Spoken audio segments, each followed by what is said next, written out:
And we are live. How's everybody doing tonight? My name is Anthony Brian Logan, and you're watching and/or listening to ABL Live. Thank y'all for joining me tonight. You could be almost anywhere in the world, but you're right here with me live in the show, and I appreciate y'all for that. We got a whole lot going on all over the internet, all over mainstream media, social media, and I don't know where to start. First of all, Tucker Carlson fired, Don Lemon fired on the very same day, right around the same time. What's going on? We'll talk about that, of course, in a minute. Phil Jackson, NBA Hall of Fame basketball coach. He coached Scottie and Mike, Kobe and Shaq. He says that the NBA is going way too woke and doesn't watch it anymore. And of course, you got some woke warriors on ESPN and didn't like that too much. We'll talk about that in a minute as well. Also, there's a conflict happening right now in Sudan. Not anything new. If you guys are of a certain age, you remember the whole Darfur conflict that was in Sudan. There's another conflict, another part of the country, and it could be as a result of issue between the U.S. and Russia for some reason. We'll talk about that in a minute. Also, Georgia schools are eliminating the need for SAT and ACT testing. Well, some of the schools, not all the schools. The big dogs still got to have the testing. UGA, Georgia Tech, they still got to have testing. But some of the other schools are not going to require SAT testing. We'll talk about that in a minute. Also, Disney is suing Florida Governor Ron DeSantis over a feud that's been happening over the past year or so. We'll talk about all those things and more on tonight's episode of ABL Live. And thank y'all again for being here. You guys are the best audience anywhere on these internets. If you like what you're hearing thus far, if you enjoy the content in general, please give the video a thumbs up, like the video, share the video, do all of that good stuff. We got a whole lot going on tonight. There's a whole lot happening. We're going to get into everything, and I got breaking news. I got new videos. Oh, I almost forgot about your man running for president, in 2024. Another presidential campaign, running for reelection, Joe Biden, at 80 years old. He's every bit of 80 years old. As a matter of fact, you can add another 0 to the end of 80, and that's pretty much how old he is. Joe Biden was around during slavery. Joe Biden was around before the white man came to North America. I'm talking about before Christopher Columbus, before Leif Erikson, before all of them came to North America. Joe Biden was around. Joe Biden was chopping trees down in Pennsylvania somewhere, making the very first home out of wood and metal. That was Joe Biden. He is old as Father Time itself, but he's still running for president again. We'll talk about that in just one moment. There's a video and everything that goes along with it. But before we get to it, y'all know how I do. Shout out to my sponsors, of course, patriotpost.us. They are your best source of news and information. Their link will be in the description box as always. Check them out right now. Tell them ABL sent you. Go ahead and subscribe to them on their website. Also, go to my website, ablmerch.com. That is ablmerch.com. We got hats, t-shirts, stickers, hoodies, mugs, and more just for you guys.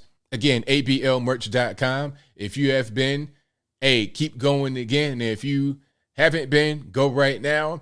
And if your friend hasn't been, tell a friend to tell a friend, ablmerch.com. Also, go to my regular website, anthonyblogan.com. That is ANTHONY, the letter B, LOGAN.com. Go to the front page of the website. For every video that I produce, I write a quick article to give you context and information and sources from left, right, independent, politically agnostic, all that good stuff right there on the website, ANTHONY, the letter B, LOGAN.com. Also go to anthonyblogan.com/contact. You can find my email address, my snail mail address, my social media accounts, Facebook, Twitter, Instagram, all that good stuff is right there on the contact page. And of course, my pretty much every show PSA, if you comment on one of my videos and someone that looks like me replies to your comment talking about, hey, call me on this number, text me on this number, hit me on this email. Let's talk about foreign exchange, Forex, Bitcoin, all that good stuff. That's not me. Please, please, please. Anybody got time for you to be getting scammed? This is 2023. We don't have time for that. The economy is crazy. You want to buy a house, they're going to charge you more. If you have good credit, we have communism in full effect right now. Socialism at our shores, at our front door. It's right here. Starting May 1st. What's that like? Next week, right? Starting next Monday, if you buy a brand new house, take out a brand new mortgage. Well, it don't got to be a new. It could be 1,000-year-old house. If you take out a new mortgage starting May 1st and you have a 680 credit score or higher, you will pay a higher fee for your mortgage. It could be between $40 and $100 or more per month, every month, for the duration of your mortgage, however long it takes for you to pay it off. They're coming up with 14-year mortgages right now. Ridiculous stuff. But anyway, I digress. But I'm going to get to that a little bit later. I'm getting ahead of myself. The point is, anybody got time to get scammed? Money is kind of scarce right now. So please, please, please, if you're ever wondering if I'm contacting you, talking about contact you, like if you think it's me telling you to contact me, it's not me. If you ever want to contact me, there's emails, there's social media, there's ways to get my attention. You could be right here in a live stream. You can ask me a question. You could super chat. You could call me on the show when I'm doing the show twice a week.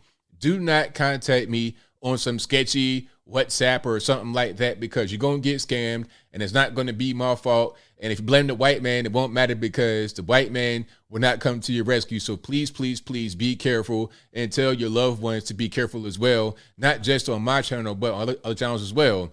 It's channels that have like 10,000 subs with bots that are impersonating them, trying to get people that are not really realizing what's going on caught up in the web. So that's my PSA for you guys. Y'all know how I do every single stream. Now, we got a whole lot going on.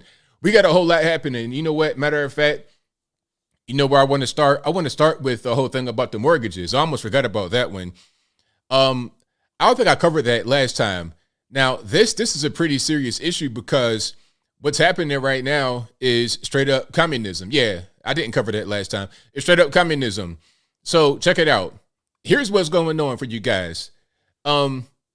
Here's what's going on.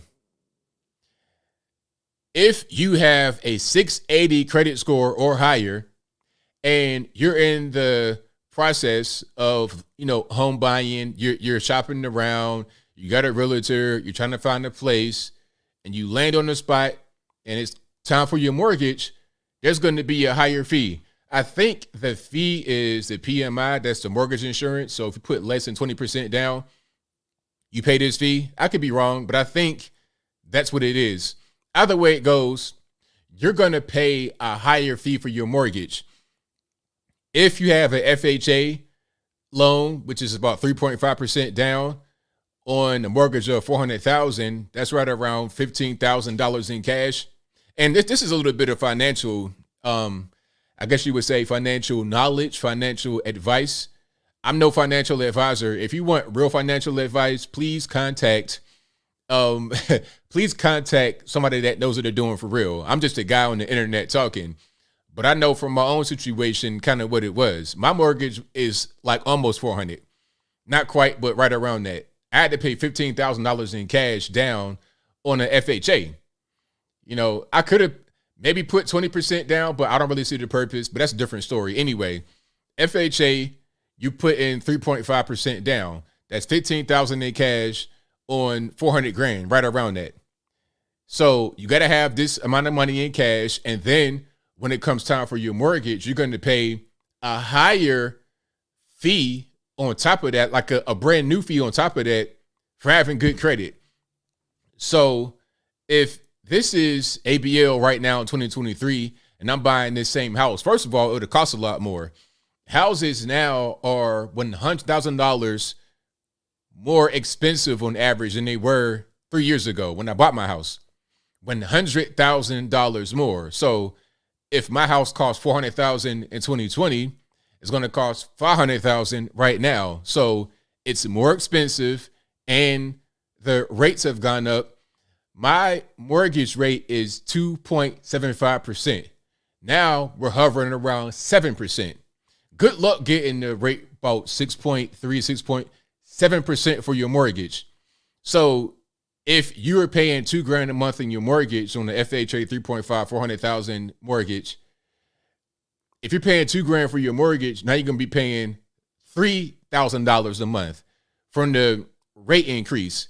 And then on top of that, you're going to pay more. So all your expenses are going up for your house.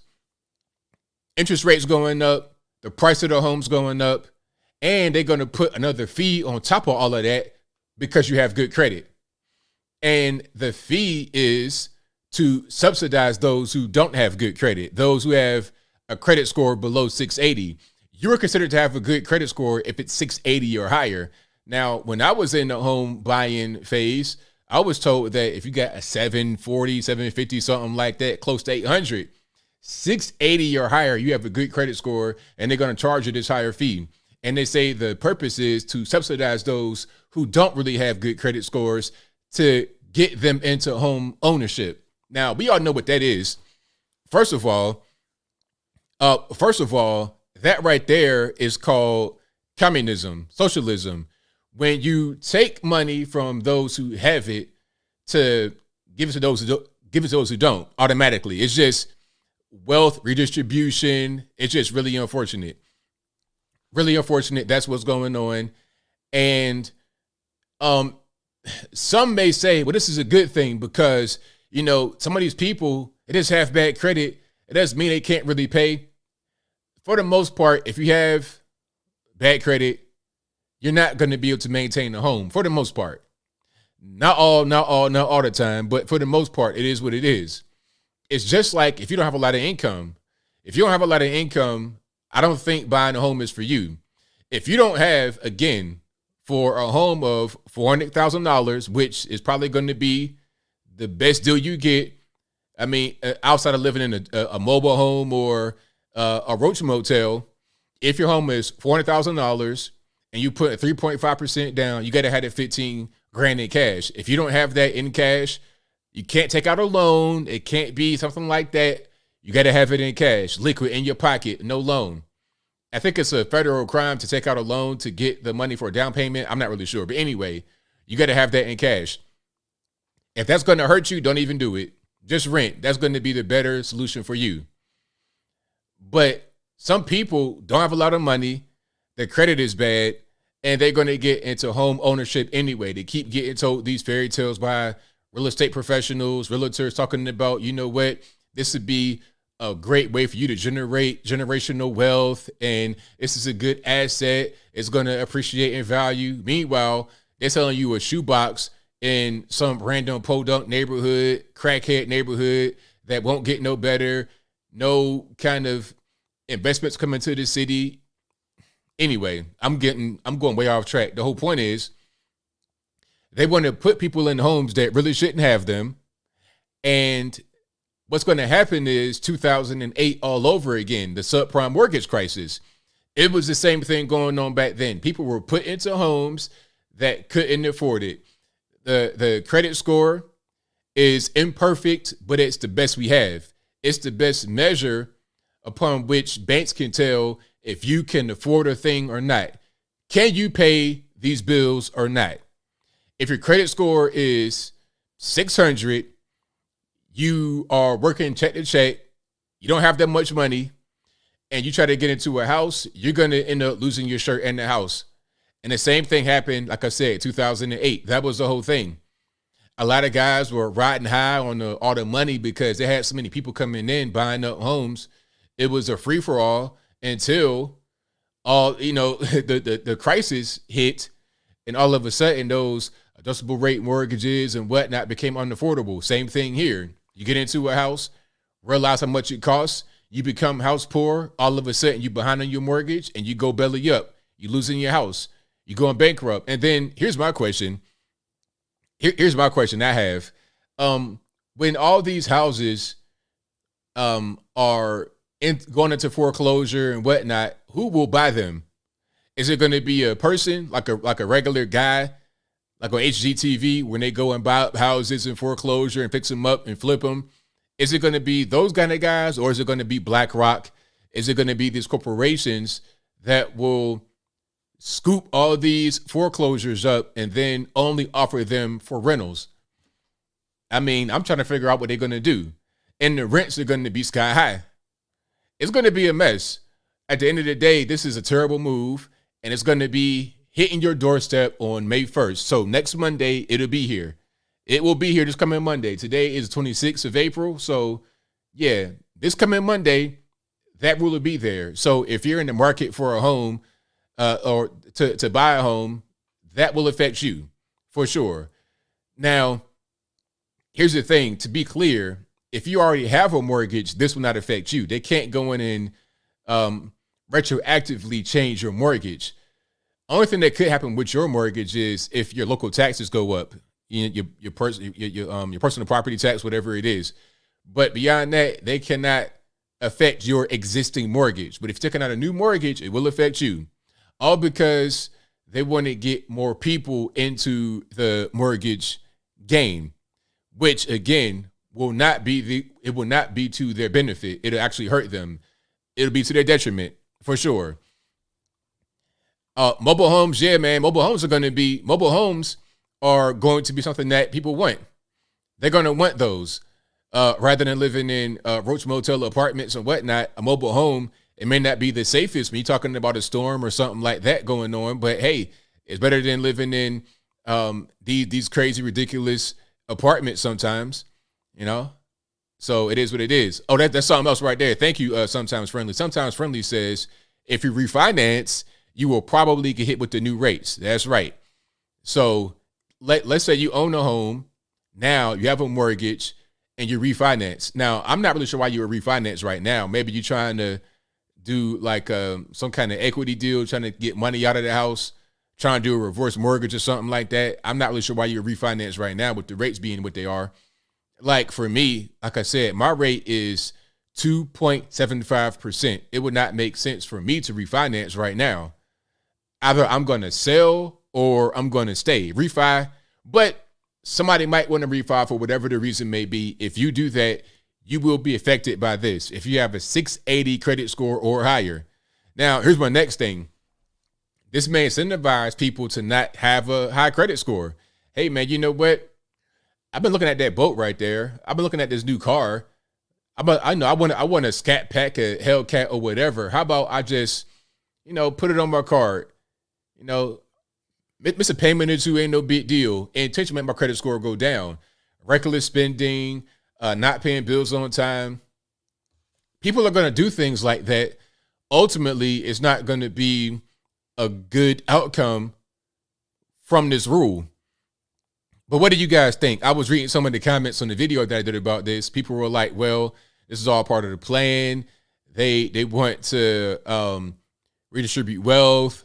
Like, what is the goal here of the federales? Again, this is going to be a federal rule that will take place on May 1st, 2023. Monday. It's going to be here. All right. Someone of Liberty says the bankers are the CIA. Hey, I don't see the difference. I don't see the difference. All right. Duke Raul says, I'm going to pitch my tent. Hey, man, pitch that tent straight up on the steps of the Capitol wherever you live. Be like, hey, man, I can't afford that fee, man. I can't pay that $100 a month. It's crazy. Like, they are literally punishing you for being responsible for having good credit. And, you get taught, well, at least I was taught from a young age to be responsible. And you still have to be responsible. That's still a good thing to do. Like, it's always going to be a good thing to be responsible financially, but you are being punished for doing the right thing. Isn't that crazy? It's a whole big thing.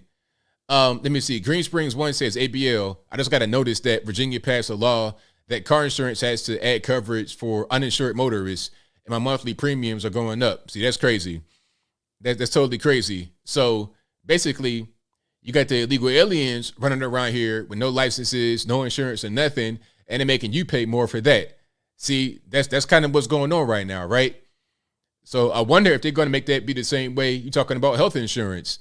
Okay, you might have to pay higher premiums to account for those who do not have health insurance. Isn't that kind of what we do already with Medicare and Medicaid? Anyway, I digress. But yeah, I'm not surprised, because what happens if you hit a car full of illegal aliens? What's going to happen? They're going to get out and scatter. And if somebody gets severely injured and they can't run away, who's paying the bill? You, because they're making you pay for that with a higher fee. It's crazy. It's like, look, man, if you're coming over here illegally and you driving your car, drinking Coronas all day, and you get shot through the windshield, that's your fault, not my fault. Why should I pay for that? But that's what happens in the communist society. That's where we're going. All these people, all these blue hair radicals, they're getting into government, making policy, and they are slowly enacting things like this. This is why I tell you that your local government is very important, because these things happen locally first, and then they go to the federales. That's kind of what I'm seeing right now. All right. So yeah, it's a whole big mess. I'm reading some of the comments right here. Then I keep on rocking. what's on? Bama Cola 1 says, leave no banker behind. Exactly. Leave no banker behind. It's a whole big mess. Mobile homes are going for $100,000 plus in Texas, says T Mills. I mean, I don't doubt it. I don't doubt it, man. You know, I've seen some nice mobile homes. That's going to be the way of the future at a certain point. If houses, like regular, traditional, single-family houses, become so unaffordable, mobile homes are going to be the next big thing. I see it. You know, the apartment complexes, I mean, that's always going to be there as well. And a lot of these new apartments, they built so cheaply. It's like almost like China construction. They built those houses, they built these apartments so quick and cheap. Like, remember, if you guys live in Atlanta or you were watching the news and you remember the whole thing this winter about the pipe Mageddon, remember that? So if you guys are not familiar, in Atlanta and the surrounding metro area of Atlanta, it got really, really cold over a period of like a week. And what happened was a lot of apartments had their pipes burst. Now, I think a lot of these apartments were pretty new. There was one, I think it was called Icon Midtown, a luxury, so-called luxury high-rise. It was a mess. You're paying $3-4 grand a month for rent in an apartment, and the pipes were bursting, the elevators were destroyed. In the high-rise, there was only one elevator working. So imagine you in the wheelchair, or you're not able, you're elderly, and you're trying to get from the top down to the bottom. A nightmare, a total nightmare. Why? Because a lot of these new buildings are built so cheap and so quickly, they didn't even insulate the pipes. Just kind of left them out there. Oh, it's Atlanta, ain't no big deal, won't get cold. What? A lot of their older homes did not have the pipes burst, but a lot of these apartments did, because they are newer and built very cheaply. So a lot of the houses are the same way. You get in a brand new house, paying $500,000, and then the first time winter hits, your whole house just falls apart. You got plumbing issues right away. It's a mess. Even where I live in a subdivision, and these houses are new. A lot of my neighbors having catastrophic problems. Now, thank God, knock on wood, that my house is good money. But a lot of my neighbors, man, they had to dig up one of my neighbors' backyard because of a plumbing issue. It's crazy. Like, you're not getting really good construction, you're getting higher prices, and you're getting these communistic type fees on top of that, so you could get a bunch of people that can afford their house to move into the house. All they're going to do is destroy a house that's halfway built anyway. It's a mess. But I digress. I'm getting triggered. Back to the case. Yeah, man, back to the case we go, man. You know, get you a sticks and stones. Figure out a way to create shelter that way. Because the houses, if you can get into a house, if you can go past the very high barrier to entry, you're talking about the cost of that house, then you got to be to live in there and not have the house collapse on your forehead when it rains real hard one time. Anyway, the squatters. Oh, don't get me started on the squatters. That's a whole big thing right there. Yeah, try being try being a guy that does Airbnb. Man, I feel for you guys. Airbnb, landlords, all of that. The squatters were really big during the scandemic as well, because it did the eviction moratorium. That was so terrible. The scandemic, that's got to be probably the worst thing to happen to this country. I'm talking about ever. Not ever. there's been quite a few bad things that have happened to in America. You know, there's been wars and slavery and all that good stuff and 9/11. Okay, but the scamdemic is right up there, because it's like long lasting damage. People were ruined, like their whole lives were ruined, and it was strictly government policy. It was self inflicted. You see, some things you're talking about war and all that kind of. This was totally self-inflicted. We did not need to do this. Now, of course, we're going to put some of the blame on China for releasing the dragon, but was it a dragon or was it a bearded dragon? Was it a dragon or was it a yard lizard or a garter snake? What was it really? Was it some kind of deadly super virus, or was it an enhanced common cold that people freaked out over? If you were not 1,000 pounds or 1,000 years old, you were pretty much good. Pretty much, I mean, not everybody was good, but the same thing can be said for the flu. You know what? I argue this. Here's my argument for you guys, and hear me out. Remember they said that the flu took a year off or something dumb like that because they have consistent statistics for flu deaths in the country, right? 15,000, 20,000, or whatever the number was. I don't know what the number is. The number was about the same for years and years. Then it went to zero come C-19 time. It's like, man, for real? Seriously? Is that what we're going to roll with? I think people that died from the flu. And then those, okay, let me just rephrase. I think those that died from C-19 were morbidly or obese, had diabetes, heart disease, something like that already, or they were elderly in a nursing home. I think that's who died from the bug. And then others died from the regular flu, like they always die every single year. But there was a highlight on it because of all the news surrounding C-19 and the fear and the paranoia and the lockdowns and things of that nature.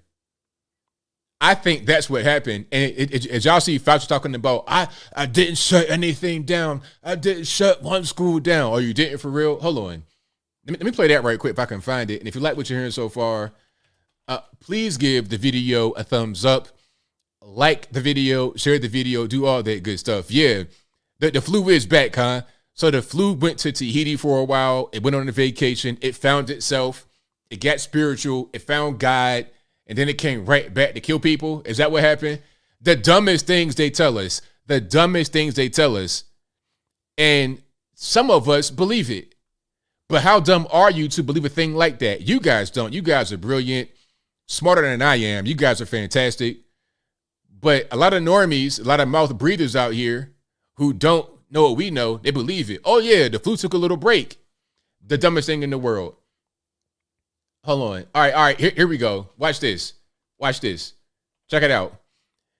So there was an interview with New York Times that Fauci did, right? And I may do a video about this separately, but there was an interview and he was described as combative and defensive in the interview because they're asking hard-hitting questions like, hey, you shut schools down. You ruin a generation of children. How you feel about that? So here is some of an interview. Oh, man, I wish Don Lemon was right there. I'm going to get back to Don Lemon in a minute. So let's play some of this right quick. Let's get a little bit of sound. Let's not have your eardrums get bursted. And let's go ahead and roll this.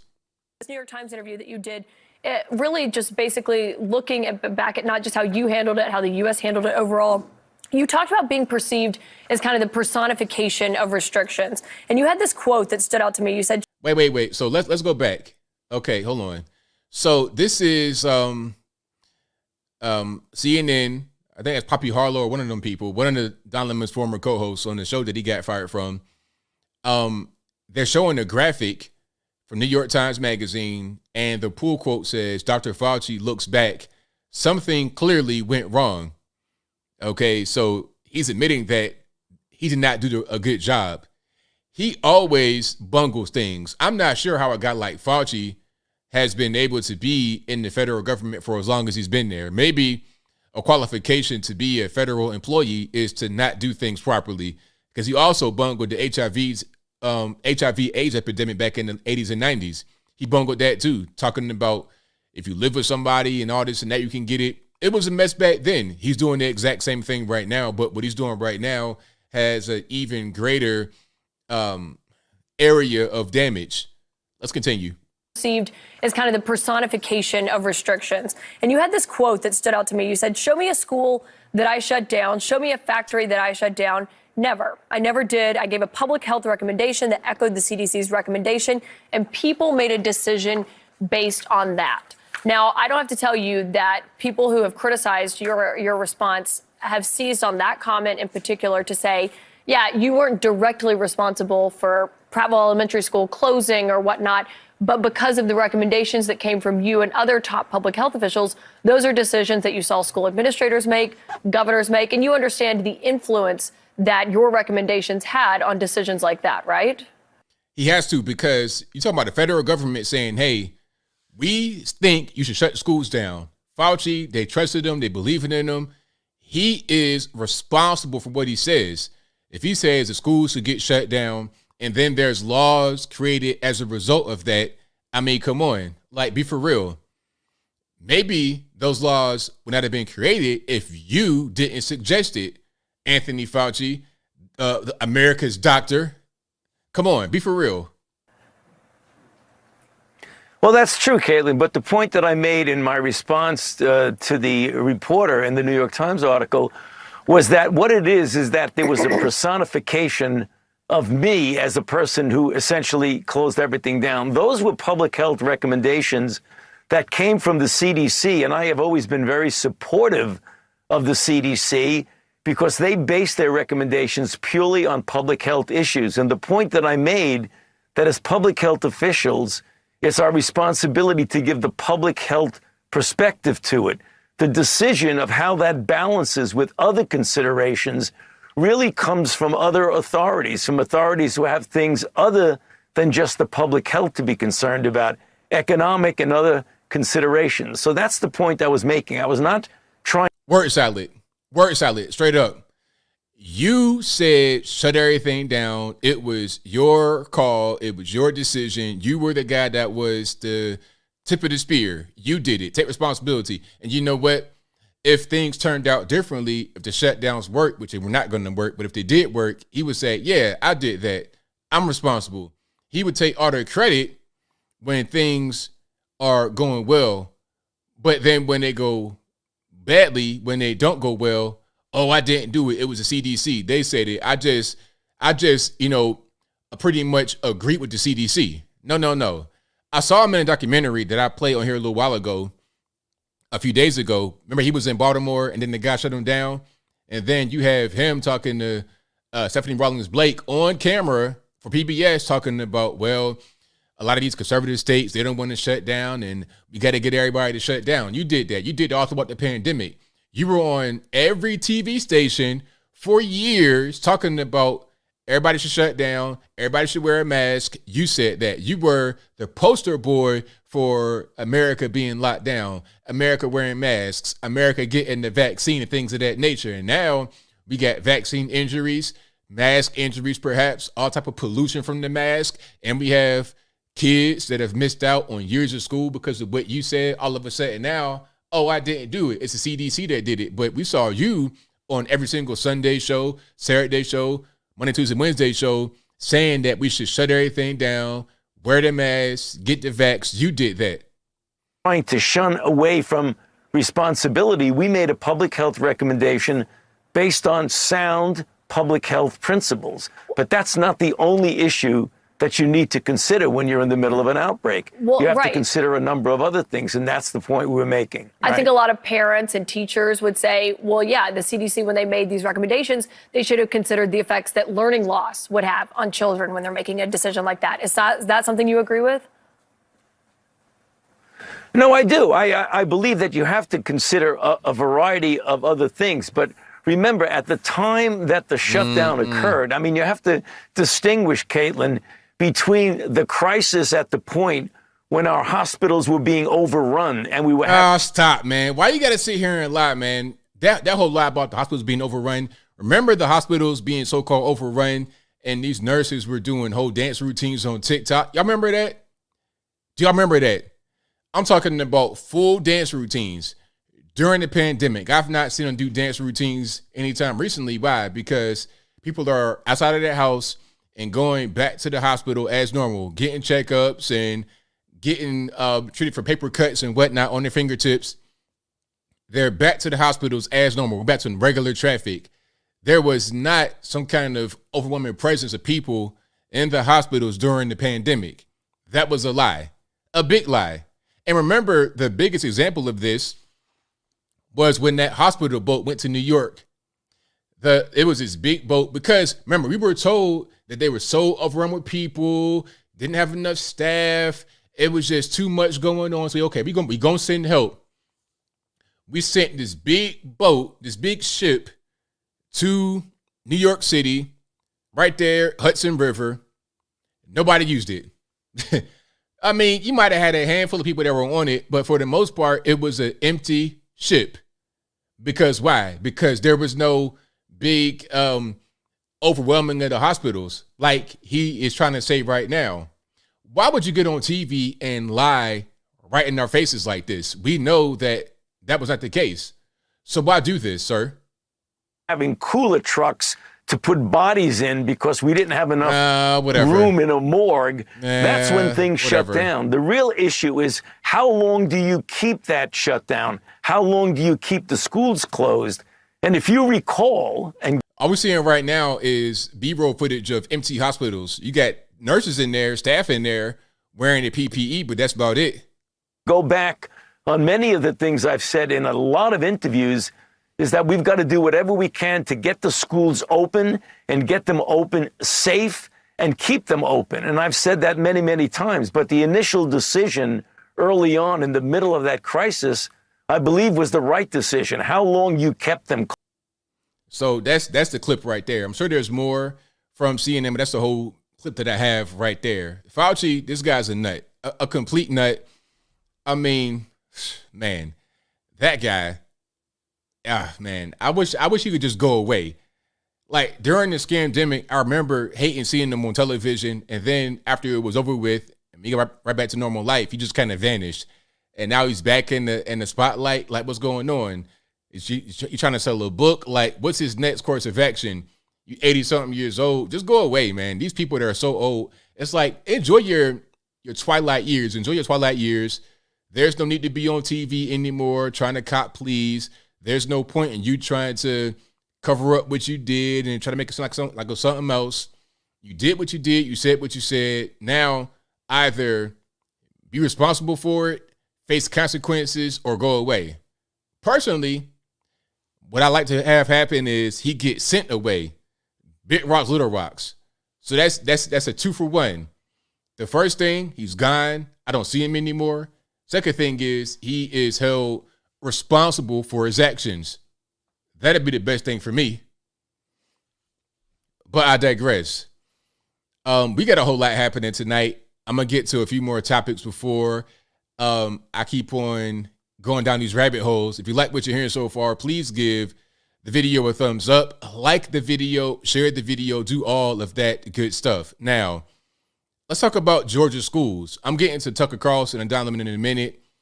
I saw somebody talk about Crowder and Candace Owens. I mean, it is what it is. That's kind of an ongoing thing. I don't like getting into that kind of topic about people's divorces and stuff. You know, that's a whole different issue right there. My only issue with Crowder was with the Daily Wire. Now, the divorce and all of that, that's his business. I don't know what's going on with that. So, hey, it is what it is. I'm going to keep on moving here. Georgia schools. So, in Georgia, some public colleges are going to remove the SAT and ACT testing requirement to gain entry. That has been the case for a lot of schools in Georgia, but not all the schools. Now, some say this is a good thing because some kids may have low SAT scores or ACT scores, and that's not an indicator of their academic level, but I think that at a certain point it is. Because a lot of kids don't really know where they are academically until that test sometimes. When they take the test and realize, hey, I'm not really where I should be academically. This ain't really for me. Maybe I should go do something else. But when you allow these colleges to accept them, what's going to happen is you're going to have higher enrollment, but you're not going to have a higher success rate. You have a lower graduation rate and a lower overall GPA in exchange for more enrollment. You see, in Georgia, and by the way, there are 3 schools that are going to be still having the SAT and ACT testing requirement. And y'all know, if you're living in Georgia or you know anything about college in Georgia, you know what I'm talking about. The big dog, pun intended, UGA in Albany, and also Georgia Tech. They're still going to require testing. And there was one more in Milledgeville. I forget the name of it, but they're going to still require the SAT and ACT testing. No surprise.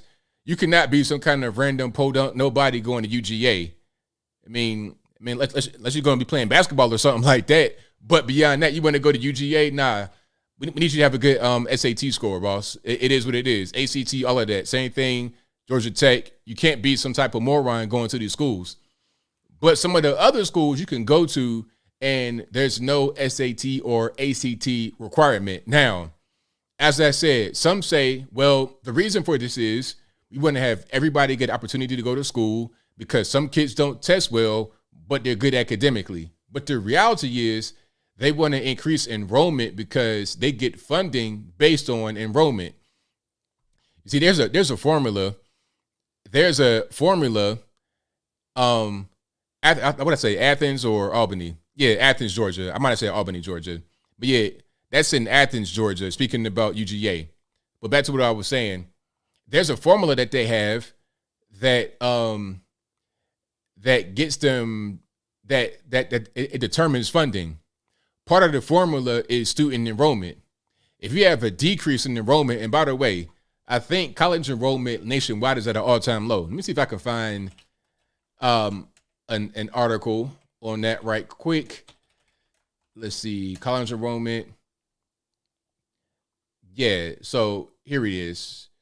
Nationwide undergraduate college enrollment dropped 8% from 2019 to 2022, with declines even after returning to in-person classes, according to the data from the National Student Clearinghouse.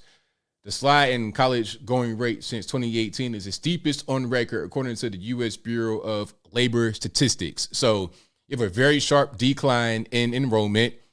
Kids aren't going to college as much, so that's going to create a decrease in funding. And also, not just funding like state, federal, whatever, not just funding, but also student loans. Money that the schools get paid. You see, student loans, that's a federal loan. And this means the government will guarantee the money regardless of whether the student pays or not. So each student loan application and subsequent acceptance means a big bag of money for the school. If you're paying 20 grand a year, 30 grand a year, 40 grand a year, that's a lot of money the college is getting just because you're going and taking out student loans or paying it outright, whatever you're doing. Over the course of an entire 4 years, easily 6 figures you're going to be in debt, depending upon where you go.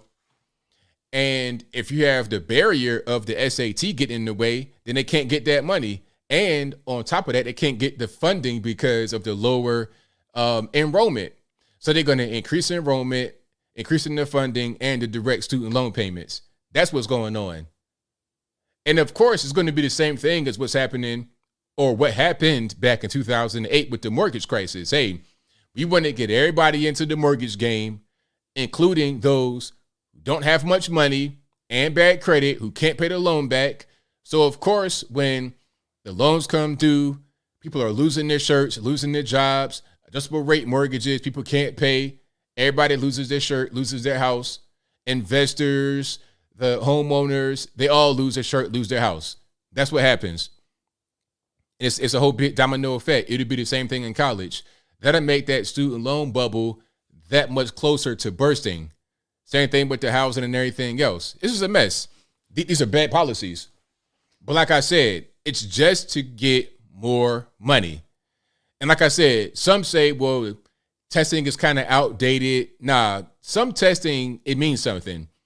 Because like your high school GPA shouldn't be enough. And I think at some schools still, even without the SAT and ACT testing, you still got to take a placement exam. You still got to do that. But with ChatGPT, I mean, I don't know. Is that a thing you can use for your placement exam? Or there could be more. It might be a placement test you take, not necessarily an exam you write. It might be a test you take, but still, your high school grades mean nothing. You could be a straight A student and struggle to read.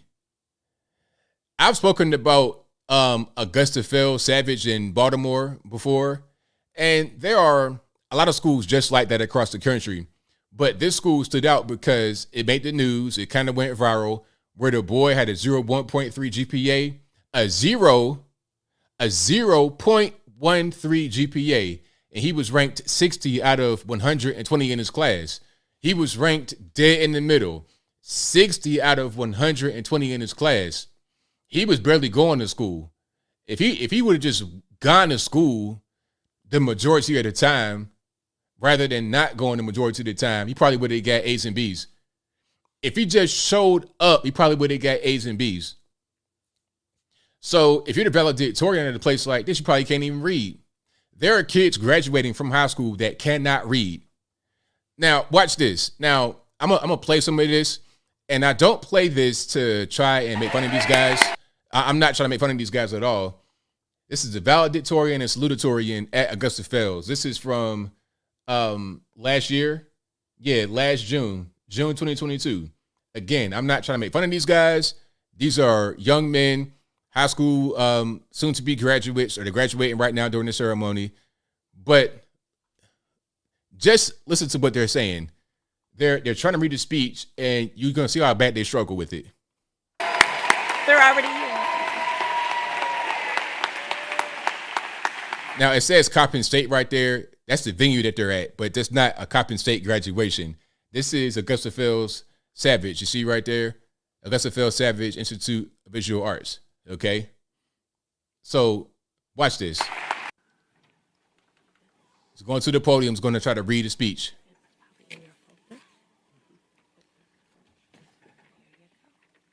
Remember, valedictorian, salutatorian. These are the top guys in the class, top guys in the school of the graduating class.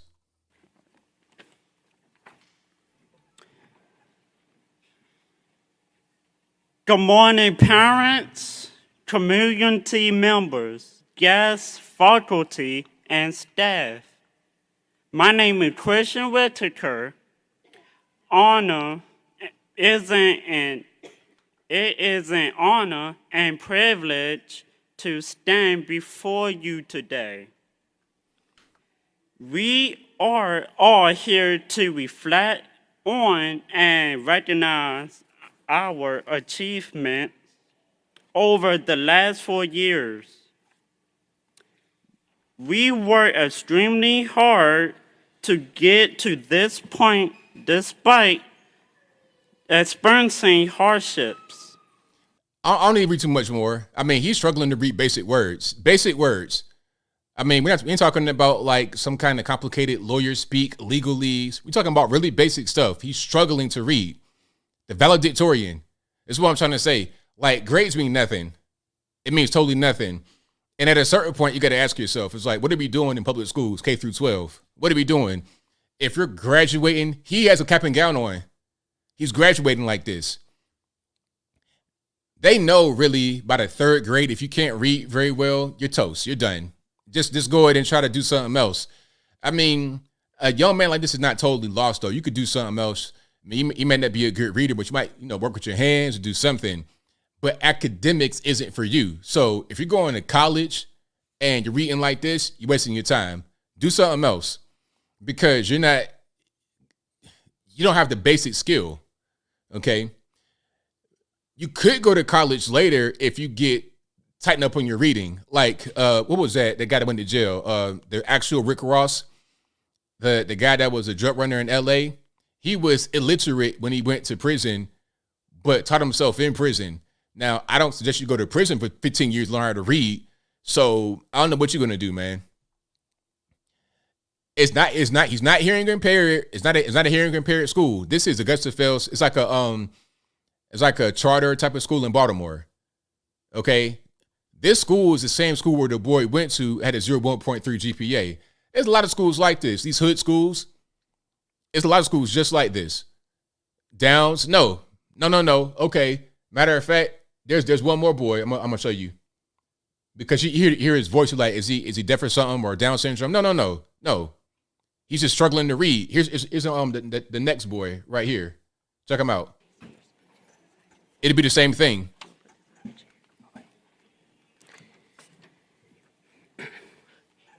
Good morning, parents, community members, guests, faculty, and staff. My name is Marcel Mitchell, and I am honored to help represent the class of 2022.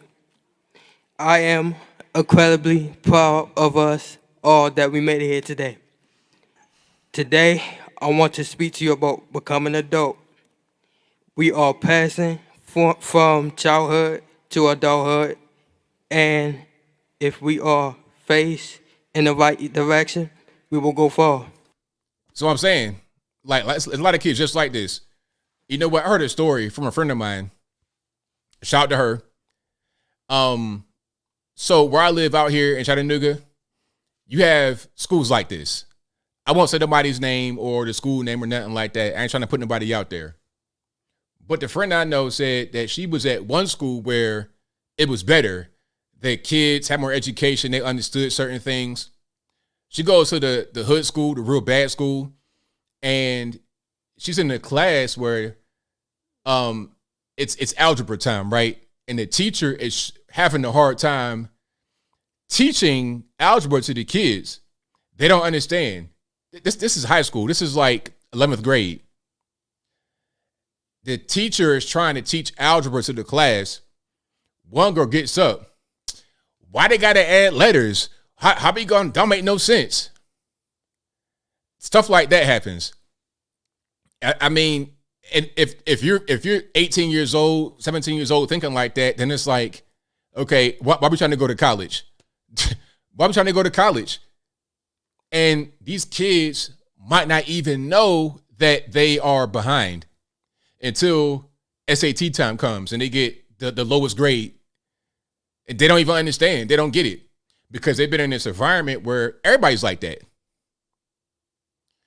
It's crazy. So, yeah, I mean, and you know what?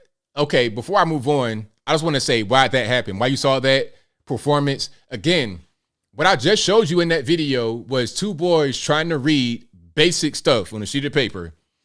The valedictorian and the salutatorian, the top guys in the graduating class. The valedictorian can't read. You know what the problem is? It's a threefold problem, but the parents are the main problem. And I said it before. Both of my grandparents on my dad's side were teachers. Granny and granddad are both teachers in Roanoke, Virginia. My granddad was very smart. He was on a debate team. He did a lot of different things. And my dad was also really smart, a math whiz. I got a little bit of their intelligence, I suppose. But what my dad told me, he was like, because dad did a lot of work in the community, he's like a community activist. What he told me was that a lot of parents don't do anything until the kid goes to school. They teach their child nothing. They are a blank slate. When they get to be in kindergarten, the kid cannot count to 10, let alone 100 or anything like that. They can't tie their shoes. They can't write their own name. They can't color in the lines. They can't do anything. They don't recognize shapes. They don't have basic skills in kindergarten. But see, when I was in kindergarten, I had all these skills. My mom was very adamant about that. I mean, even some basic things like if she wasn't right there with me, giving me flashcards and whatnot, you got Reading Rainbow back in the day when it was still good, when it wasn't woke. Sesame Street, the count, all that kind of. So I could count to 100 or whatever it was. I could draw, color in the lines, write my own name. I had skills already. So then when I got to kindergarten, it was a breeze because I already knew everything for the most part. Granny's a teacher. So I'm going to Granny's house in the summertime, and she has all her tools from school. She taught young kids. I had Simon. I had all that. I had books I was reading, all of that. I had a bookcase full of books as a kid that I read for fun. I would go to the library and read. Come time for the book fair, I love the book fair. I'm getting books, erasers, pencils. I was a big nerd and loved it. But these kids come from homes where that kind of environment isn't there. There's no books in the house ever. No books. Books behind me right here. When I was a kid, I had a whole big bookcase full of books. Now I read a lot of stuff online. That's why I have glasses, because I'm a bookworm. These kids have no books. Or they got their cell phone all day long, though. They got their cell phone. They know the hottest dance and every word to every cuss word in the rap song, but they can't read it all. With me, it was the opposite. And, they want to say race is a problem. Race ain't no problem. I mean, it's just a cultural thing. And I come from a hood. I come from the hood, too. And I come from a really poor environment. When we first came here from West Virginia, my dad had a trailer. We were country bumpkins in a trailer. Not a lot of money. My dad worked in the hardware store. My mom was a stay-at-home mom. The poverty thing is no excuse. It's a cultural thing. People just put their money where they feel like it matters the most. Their time where it matters most to them. The kids got on Jordans. I didn't even know what Jordans were until I got to be 15 years old. I had no idea what Jordans were. Like, what's that? I don't know what that is. I'm trying to read this book. These kids got on Jordans. I'm going to move forward. One more story. I'm getting triggered now. One more story. So somebody I know worked at the water department, the water company, right? So this person would be at the front. When you come in to pay your bill, they're right there at the front. Now, one family came in having a hard time being able to pay their bill. And they're like, hey, the bill's too high. We can't afford all this, that, and the third. The whole family had on Jordans. The mom, the dad, the two kids, brand new Jordans, all of them. Brand new, no scuffs, no marks, no nothing. Brand new Jordans. Like, they got the money right there. Your water bill is right there on your feet. I mean, the dumbest thing in the world. Anyway, I digress. If you like what you're hearing so far, please give the video a thumbs up, like the video, share the video, do all that good stuff. But yeah, that was on my heart. I had to get it off. If you think that these dumb clothes made in China somewhere make you these Jordans and other kind of dumb stuff, and if you think these material things are more important than knowing how to read, you're lost already. That's a cultural thing, and nothing will be able to fix that other than people wanting to want different for themselves. Priorities. That's right, TikTok. Priorities are all the way messed up. You can't pay your water bill, but you got fresh Jordans on. I saw a dude in the store in Virginia many years ago. He had on like a dirty outfit, except for his Jordans were brand new and fresh. And he was trying to get a single cigarillo in the store counting change. I was like, sir, what are we doing, man? Like, what's going on here, man? Like, I don't understand. I don't get it. So you can buy drugs and Jordans, but you count and change? Apparently you can't really afford it. But hey, man, what do I know? I'm just a guy that has priorities where they're supposed to be. Anyway, I'll move on. We got a whole lot going on. Let's talk about a lot, actually. Let's talk about your man, Phil Jackson. Let's talk about Phil Jackson. So Phil Jackson, you guys know, Hall of Fame NBA basketball coach. He coached the Lakers when they had Kobe and Shaq. Also the Bulls when they had Michael Jordan, Scottie Pippen. He is considered one of the best NBA basketball coaches ever. Phil Jackson is the man, all right? So Phil Jackson was on a podcast with Rick Rubin. I think it's the same Rick Rubin from Def Jam back in the day. The white man from Def Jam with the crazy hair. I think that's him, right? So anyway, he goes on the podcast and he's talking about the bubble season that the NBA had. Remember the bubble season? If you guys don't know, a quick refresher. So during the scamdemic, everything shuts down in March 2020, right? I'll never forget when the shutdown happened. I was in LA. I just filmed Jubilee. And I'm in LAX when this is really going down. Like March 14th, I'm in LAX in the airport. And every person was washing their hands in the bathroom for the first time ever. It's like, well, it took a whole quote unquote scamdemic, pandemic, plandemic to get y'all to wash our hands. I was seeing people just be in the bathroom doing number 2 and walking away and just walking away. Ain't even put their hands up under the water to get it wet. Just do number 2, blowing the bathroom up, and walk away. But then when the scandemic hit, everybody's washing their hands. People had on all type of crazy face masks, T-shirts, hoodies. I was seeing a little bit of every kind of face mask in the world when C-19 hit back in March 2020. It was a crazy time. Anyway, I digress. The point is, the C-19 scandemic shut everything down, including the NBA season. But it's like right toward you getting toward the end of the season, about to be playoff time. It's a whole lot happening because the season ended in late March, and then playoffs are like right around right now, which is April. So it was the worst time possible.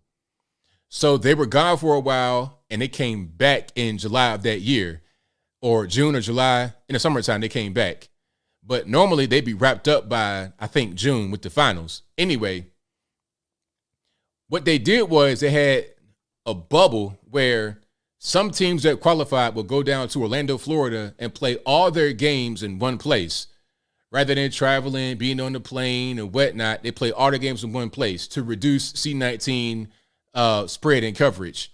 No fans in the audience, but some of the players wanted something to be able to come back. It's like, hey, man, we're going to risk our lives out there, being away from our kids and our families for a long time. What we want is to be able to have certain jerseys with all types of stuff on the back. Equal rights, equality. Matter of fact, hold on.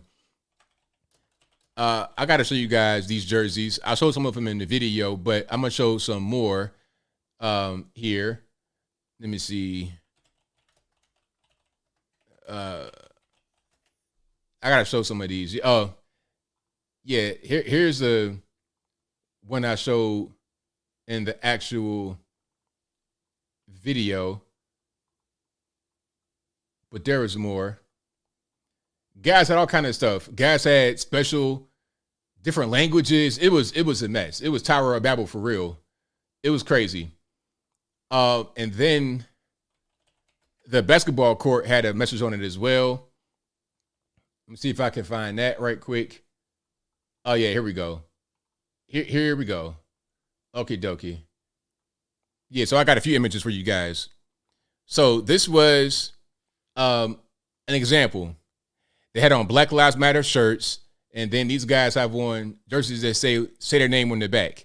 Remember the whole thing with Breonna Taylor? Say her name, all this and that. So they had that on the back. Remember, this is right during George Floyd time, and also Jacob Blake time, right in 2020, election time as well. It was a whole lot happening politically. So they had this on their jerseys, and then Black Lives Matter, and then Luka Doncic had this on his back. I don't even know what that is. He is from Slovenia. If you speak that language, whether that be Italian, Slovenian, whatever that is, y'all let me know what that is in the comments. Okay. I have no idea what that is. People just putting all kind of stuff on there. That could say sweet and sour hot sauce right there. Who knows? And then, of course, the game, the actual game, you would see this on the court. Black Lives Matter. No fans in the stands, only the players and the coaches, and I guess TV staff. That was it. It was a mess. It was like it was sponsored by Black Lives Matter. And then you had the commentators saying wild things. Let me see if I can find the Chris Webber clip right quick. It was crazy. Hold on. I gotta find that. I need to find that right quick. Hold on. I gotta find that. Oh man, I can't find it. Yeah. But it was so cringe. I forgot exactly what he was trying to say. Talking about when you're a black man, you can't compartmentalize. I was like, sir, what are we saying? What are we saying here? Here we go. He is on the NBA campus. Okay. So you see the court right here. It's during the bubble. You see the Black Lives Matter, all that on the court. He is on the NBA campus. Well, as LeBron takes a deep three, my goodness. I just like to say this to put a button on it. When you're it's a beautiful shot and the Lakers are up, but when you're a black man in this country, you can't compartmentalize. You must compartmentalize to stay sane. What? What are you saying, Chris Webber? What are we talking about here? When you're a black man, okay, it's a great shot. When you're a black man, you can't compartmentalize. You must compartmentalize. Huh? What are we saying? That kind of thing was happening during the bubble season. So Phil Jackson's like, you know what? Okay, I've had enough. I'm not going to watch basketball anymore. Okay, and that season, the Lakers won the championship with LeBron. And Phil Jackson obviously coached Kobe and Shaq. That was his team. He was dating for a long time Jeannie Buss. Jeannie Buss is the daughter of the owner of the Lakers. I forget the guy's name.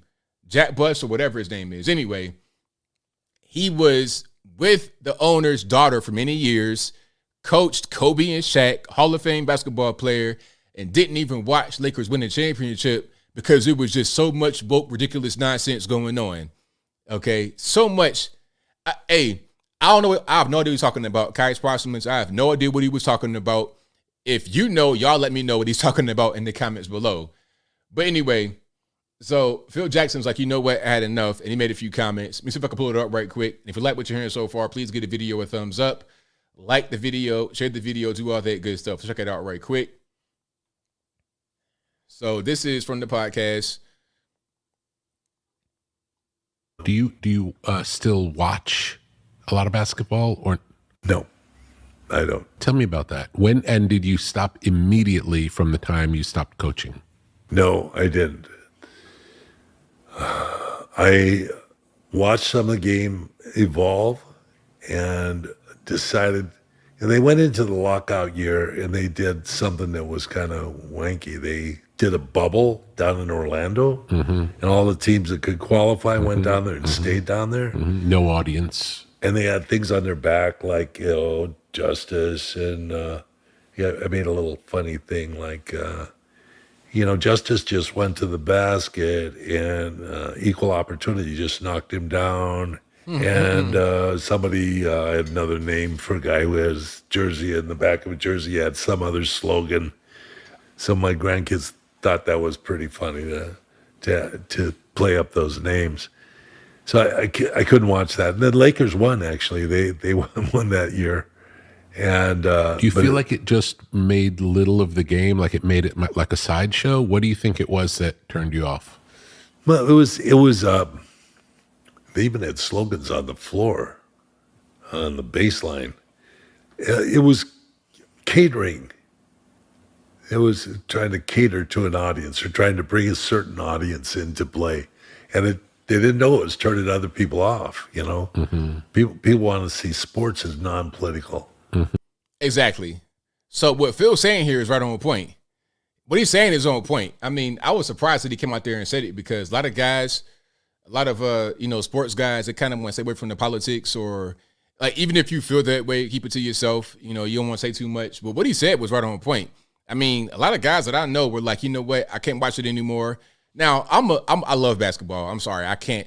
Like football, I can kind of not really watch it. I'm not really a big football fan at this point because of so much stuff. I mean, the Colin Kaepernick kneeling thing turned me off, and then they get real woke, and then they just the game is different. It's not the same as it was before. I don't dislike football, but I don't have to really watch it. But basketball, that's my favorite sport. It's hard for me to not watch.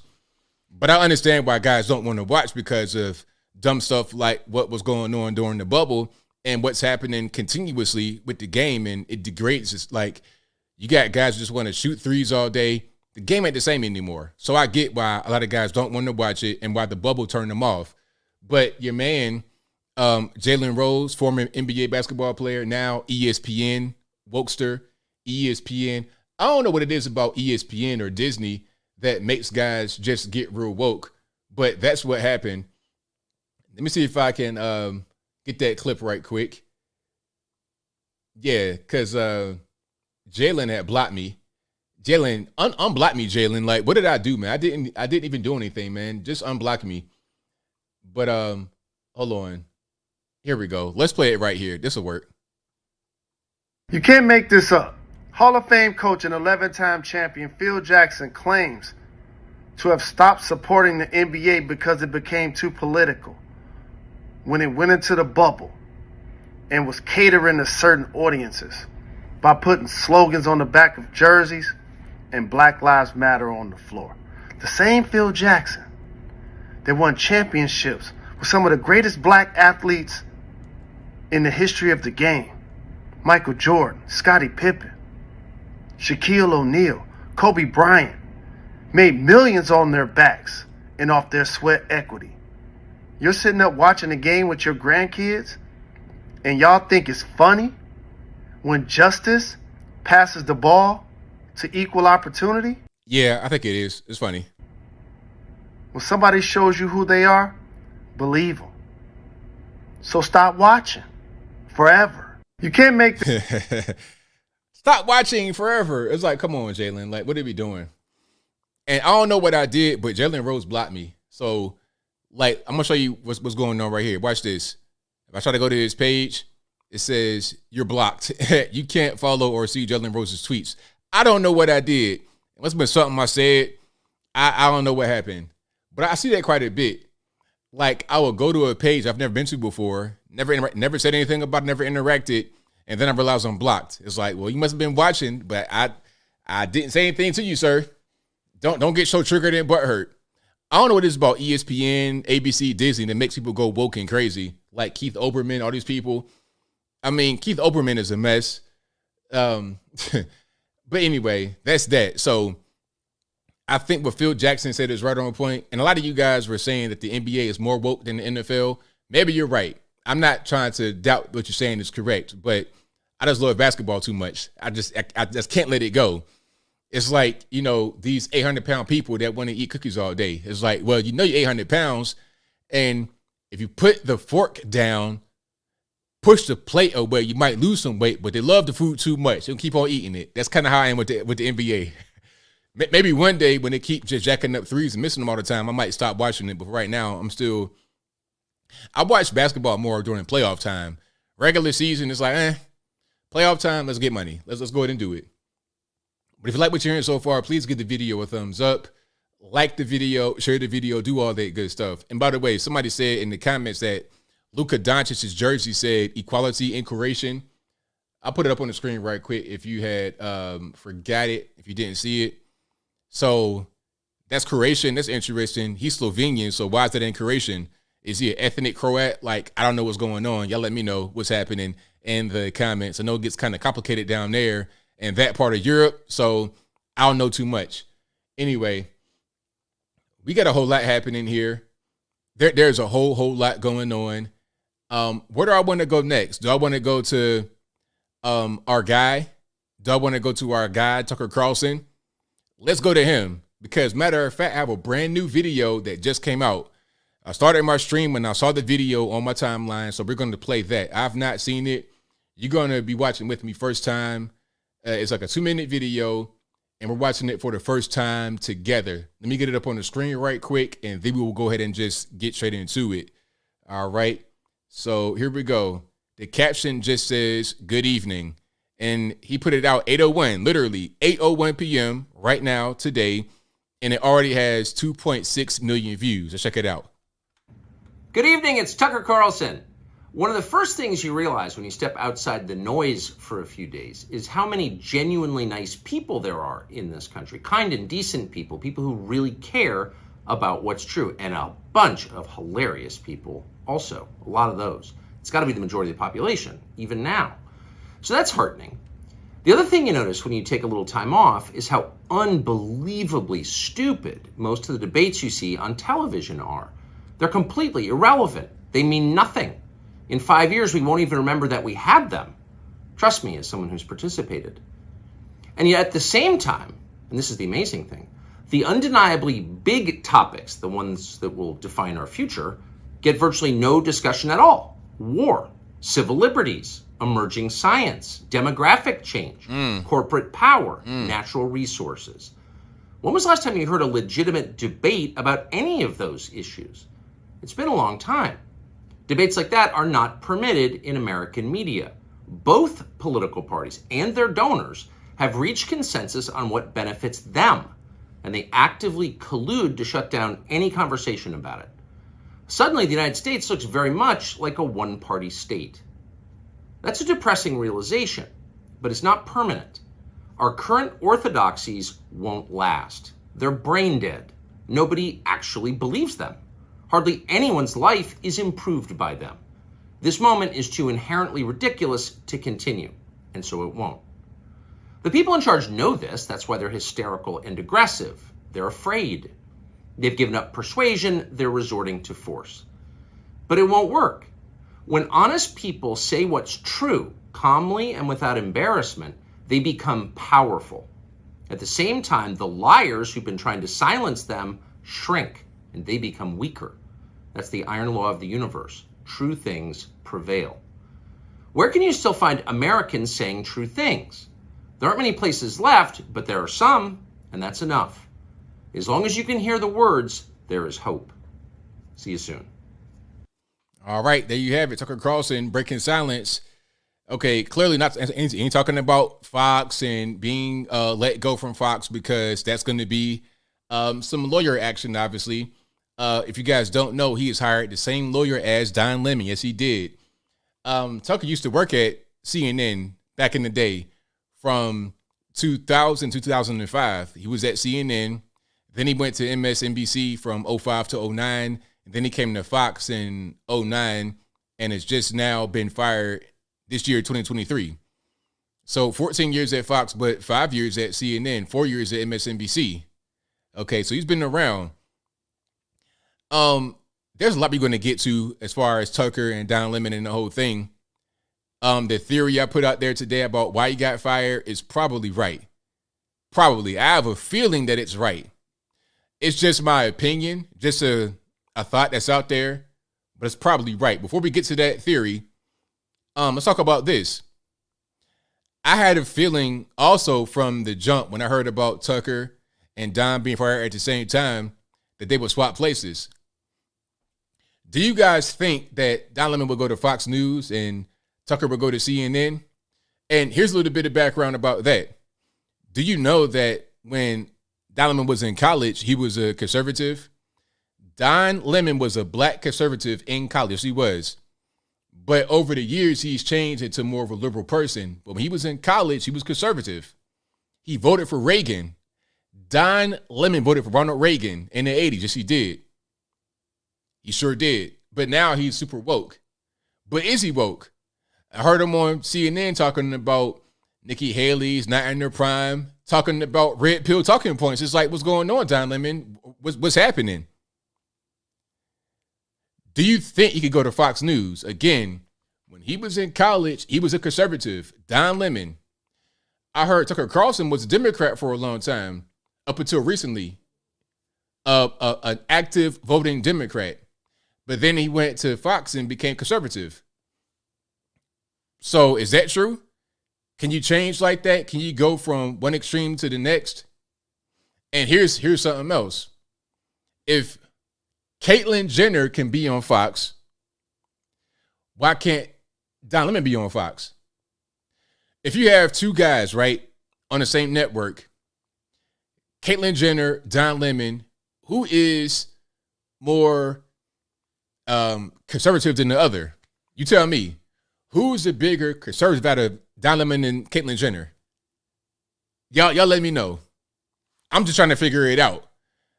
I think they could swap. I know it's far-fetched. I know I'm going to get you crazy ABL that'll never happen. Am I crazy? We've seen much wilder things. I never thought I would see the day where a transgender would be on Fox News giving coverage as a repeat. Like, not just a person that's on there one time. I'm talking about they got a contract. You're a contributor getting paid from Fox to be on there. And they're using the pronouns she all the time, speaking about Caitlyn Jenner. This guy is my size. He's 6'3", a decathlete. These big boats, big 14. Look, this right here, this right here is Caitlyn Jenner's shoe.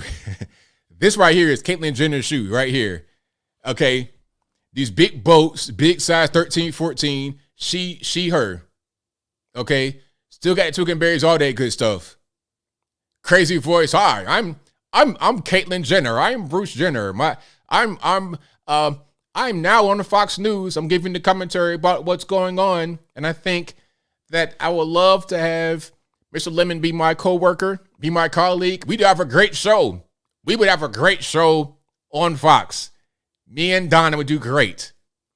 Crazy voice, big feet, big hands, all of that on Fox as an anchor. So if he could be there, why not Don Lemon? You tell me. I'm trying to figure it out. And CNN, they want to go a different direction. They fired Chris Cuomo, fired Little Brian. So shout out to Mark Dice for that one. They fired Little Brian Stelter, fired Chris Cuomo, fired Don Lemon. So why not go a different direction? Why not bring on some right-wing people to go more toward the center? They got your man on Fox right now, Juan Williams, all these people that are leftists, Geraldo, a leftist. They got them on Fox to get the counterbalance. Why wouldn't that be a thing that CNN does to try and compete with Fox and go that direction? At one point, when I was a young man, it wasn't, CNN was more of a respected network. They had guys like Tucker on there. CNN was more the middle of the road. They're more respected. They weren't so radical as they've become over the years. So they're trying to go back that direction. But we'll see how it works. I think they realize that CNN, the whole I hate Trump narrative is kind of played out. I mean, how many nights can you dedicate toward Trump when he's not even there no more? Trump's been gone for 2 years. So what are you going to talk about now? Talking about him getting sued by random people, him going to court in New York City. What's that going to, that's no good for ratings. Let's get some different points of view. Let's get some action, some drama, some conflict, something, a little bit of spice. Let's get that going on. Bring Tucker on. But if not CNN, where does he go? Does he just start his own platform? What does he do now? Tucker was the biggest anchor on TV. I mean, if it's not him, then who? Who besides Tucker is the biggest? Well, here's a question. Who is the biggest primetime anchor on TV, including Tucker? Include him in the list. Who's the biggest? All right. Y'all let me know what's going on. All right. But yeah, Bruce Jenner is on there. But who's the biggest primetime anchor? Rachel Maddow, is she on primetime? I mean, Tucker is beyond all these people. So he goes somewhere, whether it's to another station or he has his own thing going on. Tucker owns Daily Caller, not Daily Wire, Daily Caller, which is a blog site, a news site. He owns that. He may put something on there. Who knows? Not Al Roker. Not Hannity. No, not Hannity. Not bigger than Tucker. Tucker is biggest on Fox. A fact is that Tucker was biggest on Fox. That's a guaranteed fact. Tucker is or was the biggest on Fox. But on TV, period, who is bigger than Tucker? Tim Pool, hilarious. Me, oh, thank you. You're far too kind. Shout out to you. Gutfeld. Shout out to Gutfeld. Not Joe Rogan. I'm talking about TV, not internet, which matters. The internet does matter. I'm not trying to say it doesn't matter. I'm talking about television. Okay. Cable, on air, whatever it is. Tucker go to Daily Wire. He could go to Daily Wire. Could go to Rumble. All right. So yeah, that's him. And there's nobody, exactly, Paul. Nobody's bigger than Tucker on cable or on television. So he'll go somewhere and he'll be just fine. But so here's the theory that I read on Vanity Fair. And it kind of makes sense. This is the reason why Tucker Carlson got fired. And first I thought he didn't get fired, or I didn't know if he got fired or not. I was still kind of like confused. Like, did he get fired? Did he resign abruptly? What happened? His last show was on Friday, April 21st, just this past Friday, 2023. And Monday he was gone from the network, not there anymore. So here's a story about what happened. It's kind of a long story, but it's a story. So apparently Tucker and Rupert Murdoch, who is the big boss. Before I talk about the story, Rupert Murdoch is the big boss, the boss of all bosses. He is a guy that owns pretty much all conservative mainstream media. Wall Street Journal, New York Post, Fox News, all of that. A multi-billionaire, Rupert Murdoch, and his family, of course. He is 92 years old, but he's still active because he was just engaged to a young lady. When I say young, I mean like in her 50s or 60s, you know what I'm saying? Probably about 40 years younger than him, but anyway. He was engaged to a woman by the name of, hold on, I'm gonna get her name wrong. I think her name was Leslie Ann Smith or something like that. Ann Leslie Smith, that's her name. Ann Leslie Smith, he was engaged to her. And let's get a picture of the lovely couple on the screen right quick. And if you like what you're hearing so far, please give the video a thumbs up. Like the video, share the video, do all of that good stuff. That's them right there. That is lovely couple. Lovebirds. 92 years old, about to get married again for the 5th time. It's all good though, right? So they were engaged to be married earlier this month, or it might have been in March. But this year, maybe like April and March, they were engaged to be married. Their engagement lasted for 2 weeks. They had a 2-week-long engagement. Now, here's what happened according to sources. So Tucker goes to his home in California and they have dinner. He's there with Rupert Murdoch and the ex-fiance, Ann Leslie Smith. Now, during a dinner, the fiance called Tucker a messenger from God. She pulls a Bible out and begins to read scripture from Exodus. Rupert giving the blank stare. He doesn't like it at all. Again, this is allegations. He's like, what are you doing? Giving the blank stare. And he sees them talking about religion and stuff like that. Now, it's not anything inappropriate. It's just they're having to talk about religion. Tucker is religious, so is he, but Rupert is not. Rupert's not. He's a big multi-billionaire. He don't really care nothing about that. He feels uncomfortable about this. So a few days later, he calls the engagement off, okay, to his 5th wife or potential 5th wife, okay? If he got married, it would have been wife number 5, all right? So he calls it off. This was earlier in April, this month. So then Tucker goes to Heritage Foundation this past Friday and gives a speech. During the speech, it was a lot of religious overtones and things of that nature. He's talking about the battle going on right now between good and evil in this country, talking about gender and all that kind of weird stuff, DEI, diversity, equity, and inclusion. He is talking about all these things, and then he relates it to it being like a spiritual battle. Again, Rupert is uncomfortable. He doesn't like it. After the speech, he fires Tucker. And part of the reason is because Tucker's show was his ex-fiance's favorite show. So imagine that. Imagine you get fired as the top anchor on TV because your boss is envious at 92 years old that his ex-fiance likes your show. Now, is that far-fetched? Is it far-fetched? I believe it. Could be wrong. What I do know is that Tucker is gone. What I do know is that he has a lawyer. If you quit on your own will, everything is all good. First of all, you would give a send away speech. It'd be a tearful goodbye. You wouldn't just vanish like that overnight. First of all. Second of all, you would not have a lawyer.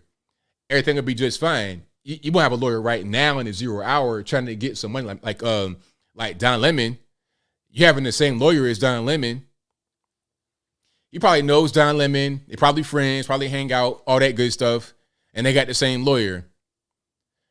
The same guy that got Megyn Kelly a bunch of money when she left NBC. Okay? She got a bunch of money. It was a settlement, millions of dollars, same lawyer. I think that's what happened. I think it happened because, you know, to us, it's like, why would you get rid of the most, the guy that has the most draws to your network? This guy has so much money, he doesn't care. It's like, so what? Whatever. Put somebody else in there. He's got to go. And if you're going to be 92 years old trying to get married again, you're not really using your brain anyway. You're not using your brain anyway, man. It's like, look, this lady right here about 50-something years old. You already know what it is. What are you even doing? You're that old. You got kids and grandkids. What are you thinking about trying to get married again at that age? If you're going to do something like that, I would not be surprised if you were to fire your top guy because your ex-fiance liked him. Not surprised at all. We've seen many guys fall as a result of women being involved. It might not be her fault, might not be his fault, but they're in the mix. Some crazy dude, some nut job, some weirdo is going to act crazy because of a woman, and then they do dumb things like this. Not surprised. So, hey, it is what it is. Now, Tucker has a lawyer, as does Don Lemon. They got the same guy, big Hollywood lawyer. He's going to get broken off a lot of money. He will get paid a lot of money because, okay, there's contracts involved, right? It ain't like a regular normie going to work. Okay, if you're working at Starbucks, something like that, ain't going to be no contract that says, hey, you'll be here for 4 years getting like a certain amount of money per. They could fire you and then it's over with. If you got a contract, though, and you got to get paid X amount for X amount of years and whatnot, okay, now if you just let me go, you got to give me that money. You got to fulfill my contract. You got to buy me out. You got to do something. That's where the lawyer comes into play. Now I'm getting the rest of my contract money. I ain't some kind of contributor getting paid here and there. I have a contract getting paid millions. I'm going to get all my money, or at least the majority of it. Yes, I will. So we'll see how the whole thing goes. I'm interested to see where Tucker lands. Same thing with Don Lemon. I'm very interested to see how it lands. They could swap places. I wouldn't be surprised if Don went to Fox. I mean, because Fox is not the same as it was anymore.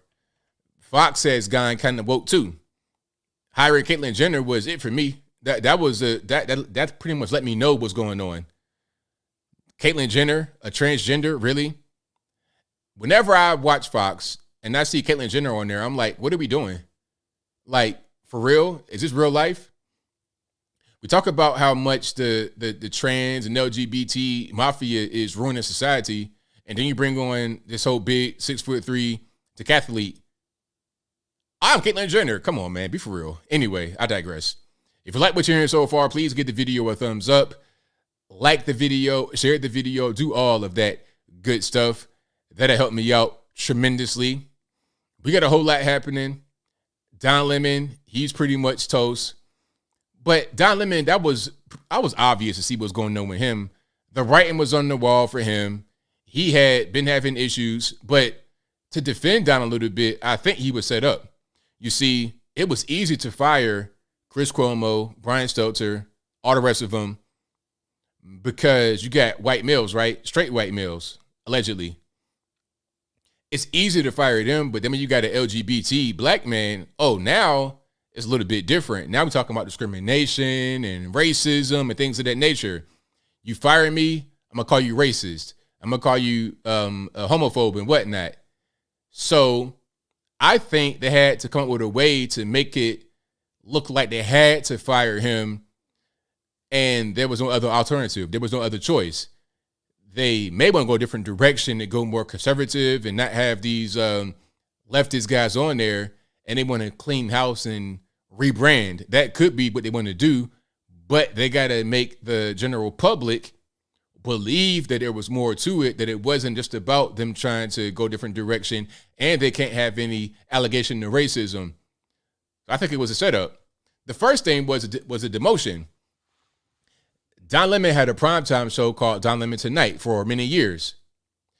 8 o'clock, right on CNN. Then he was demoted to a daytime show with Caitlin Collins and Poppy Harlow. It's like, huh? That's kind of weird. I knew right then he was pretty much toast. I'm surprised he didn't get fired right there, but then again, part of the setup. They knew Don Lemon had a problem with women. And what I mean by that is he did not get along with women. Some, not all, but some gay dudes have that problem. They don't like women, and it's just like other women. They kind of like women that can't get along with women. Again, not all, but some have an issue with other women, and that's Don Lemon. From the very beginning, when he first came to CNN 17 years ago or 14 years ago, however long it was, he was getting into little spats with Soledad O'Brien and Nancy Grace, all these people. He does not get along with women. So they had him on the show by himself. It was all good. It was fine. You bring on male guests, had a show by himself, no female co-hosts. It's all good. I'm getting money on prime time. I'm the face of the network to a certain extent. But then when they want to change course, after Jeff Zucker is out and then Chris Licht, the new CEO, comes in, let's demote you from the prime time to the morning with 2 female co-hosts. So, of course, right after he gets demoted, he and the co-hosts are getting into problems. They get into trouble. He's arguing with the girls, cussing at her. One girl start crying. Of course, because Don Lemon does that. He did that from the beginning. They know his pattern. So they set him up. They knew he would be getting into fights. They knew he would be cussing. You got not one, but 2 females right here. That's what happened, in my opinion. So then it's like, okay, we're gonna take that. We're gonna write that down. We're gonna note that. Made the girl cry. He was cussing. You're gonna know all that. And then you get interviews that are going to be controversial. The Vivek Ramaswamy interview, that might have been a nail in the coffin, talking about whatever your race is, playing to me about being the black man in America. That was the issue. And then the whole thing about also issue with women, the whole thing about Nikki Haley, past her prime and all this and that and the third. All those things add up to we're going to fire you. That's what it is. So when it comes time for court action and discrimination lawsuits, oh, no. See, look, going all the way back to 2012, he was arguing with this woman and that woman and that woman. He made her cry, didn't really care. He was a diva on the set. He was calling guys all kind of racial slurs. They're going to talk about all of that.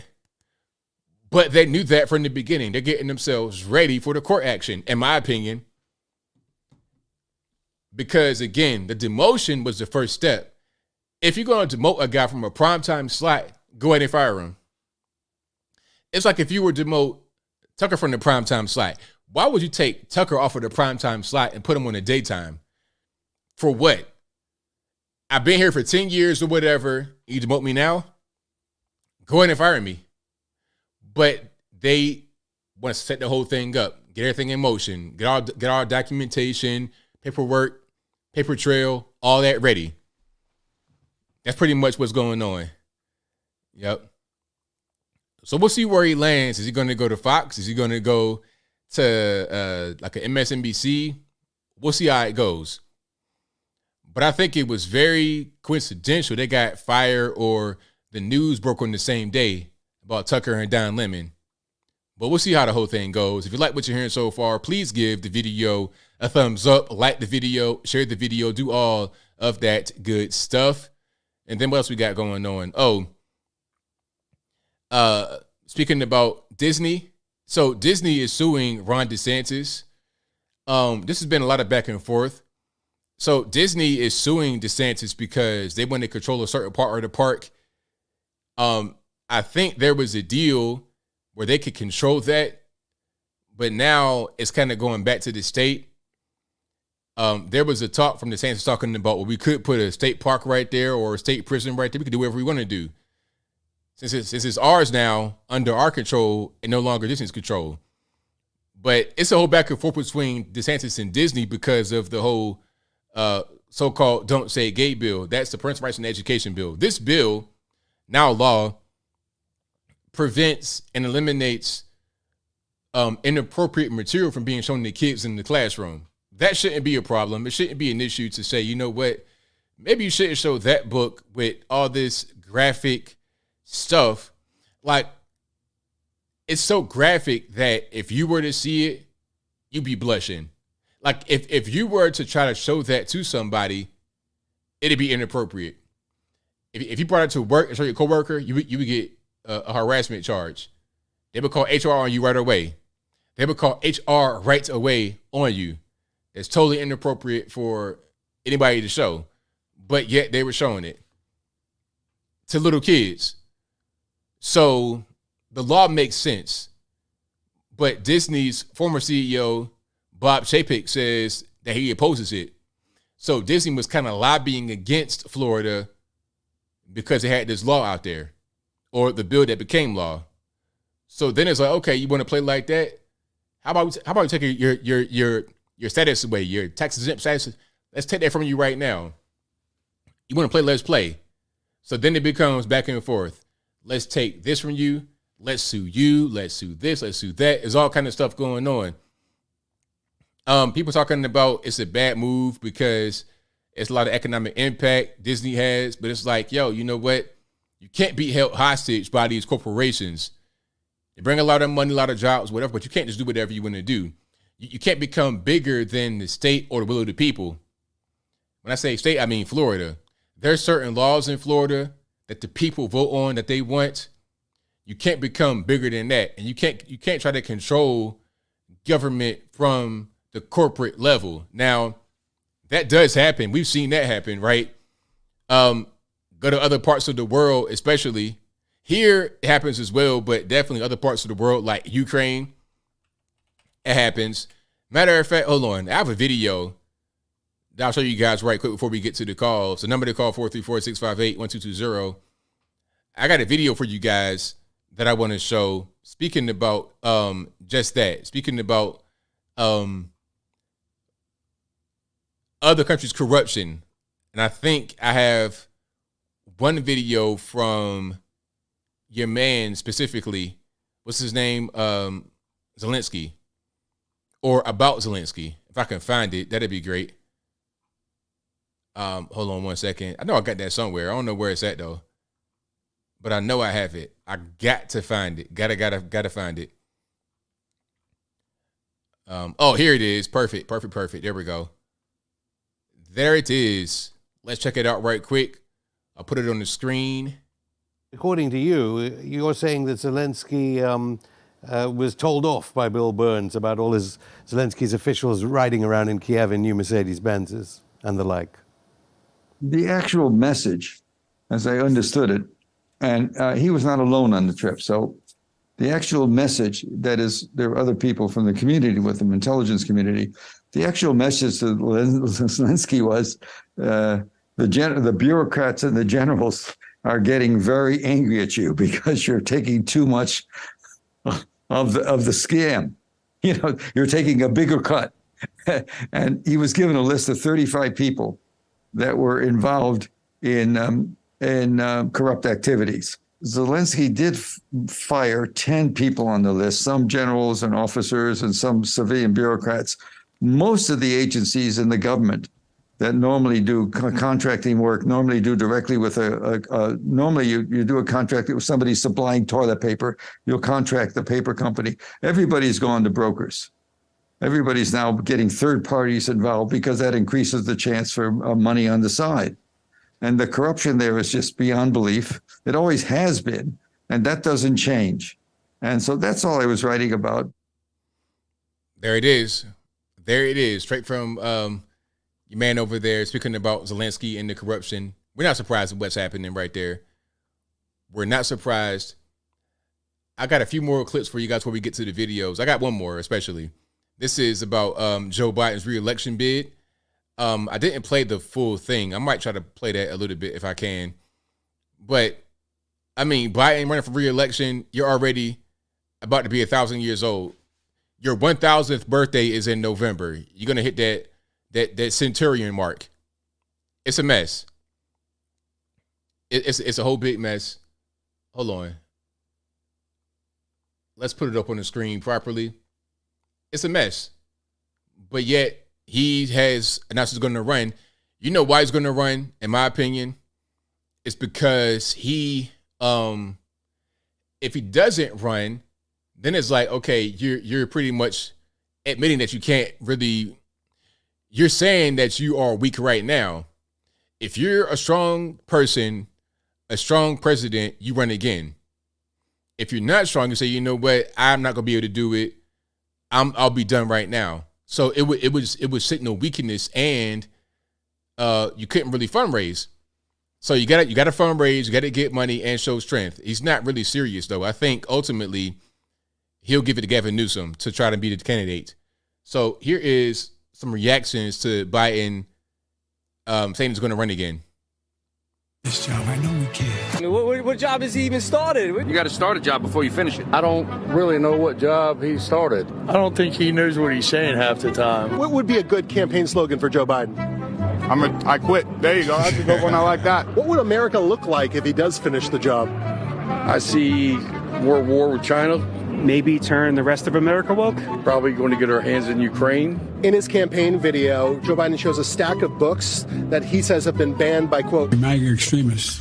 Banning books. One of those books is called Lawn Boy, and in that book, it describes a scenario of two 10-year-old boys giving each other oral sex. You're calling people extremists who just don't want children to have access to books like that? What they're actually doing is grooming people. What do you think America looks like if he finishes the job? America doesn't look good. There you go. So that is some of the reaction on the street.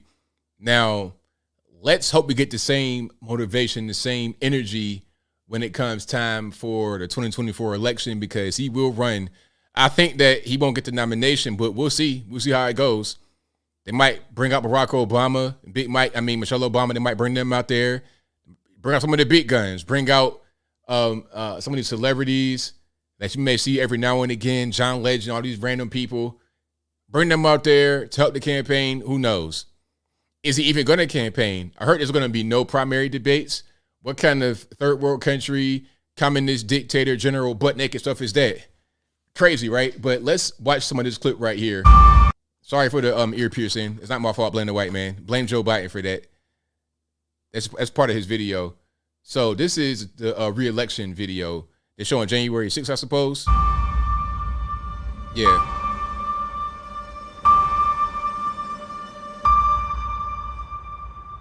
So right away, talking about J6 and abortion. That's all they got to offer. Orange man bad and kill your baby. Freedom. Personal freedom is fundamental to who we are as Americans. There's nothing more important, nothing more sacred. That's been the work of my first term, to fight for our democracy. This shouldn't be a red or blue issue. To protect our rights, to make sure that everyone in this country is treated equally and that everyone is given a fair shot at making it. But you know, around the country, MAGA extremists are lining up to take on those bedrock freedoms, cutting Social Security that you paid for your entire life while cutting taxes for the very wealthy, dictating what healthcare decisions women can make, banning books, and telling people who they can love, all while making it more difficult for you to be able to vote. I mean, these are things that we know are lies, but the general public, your mouth breathers, your normies, don't know any better.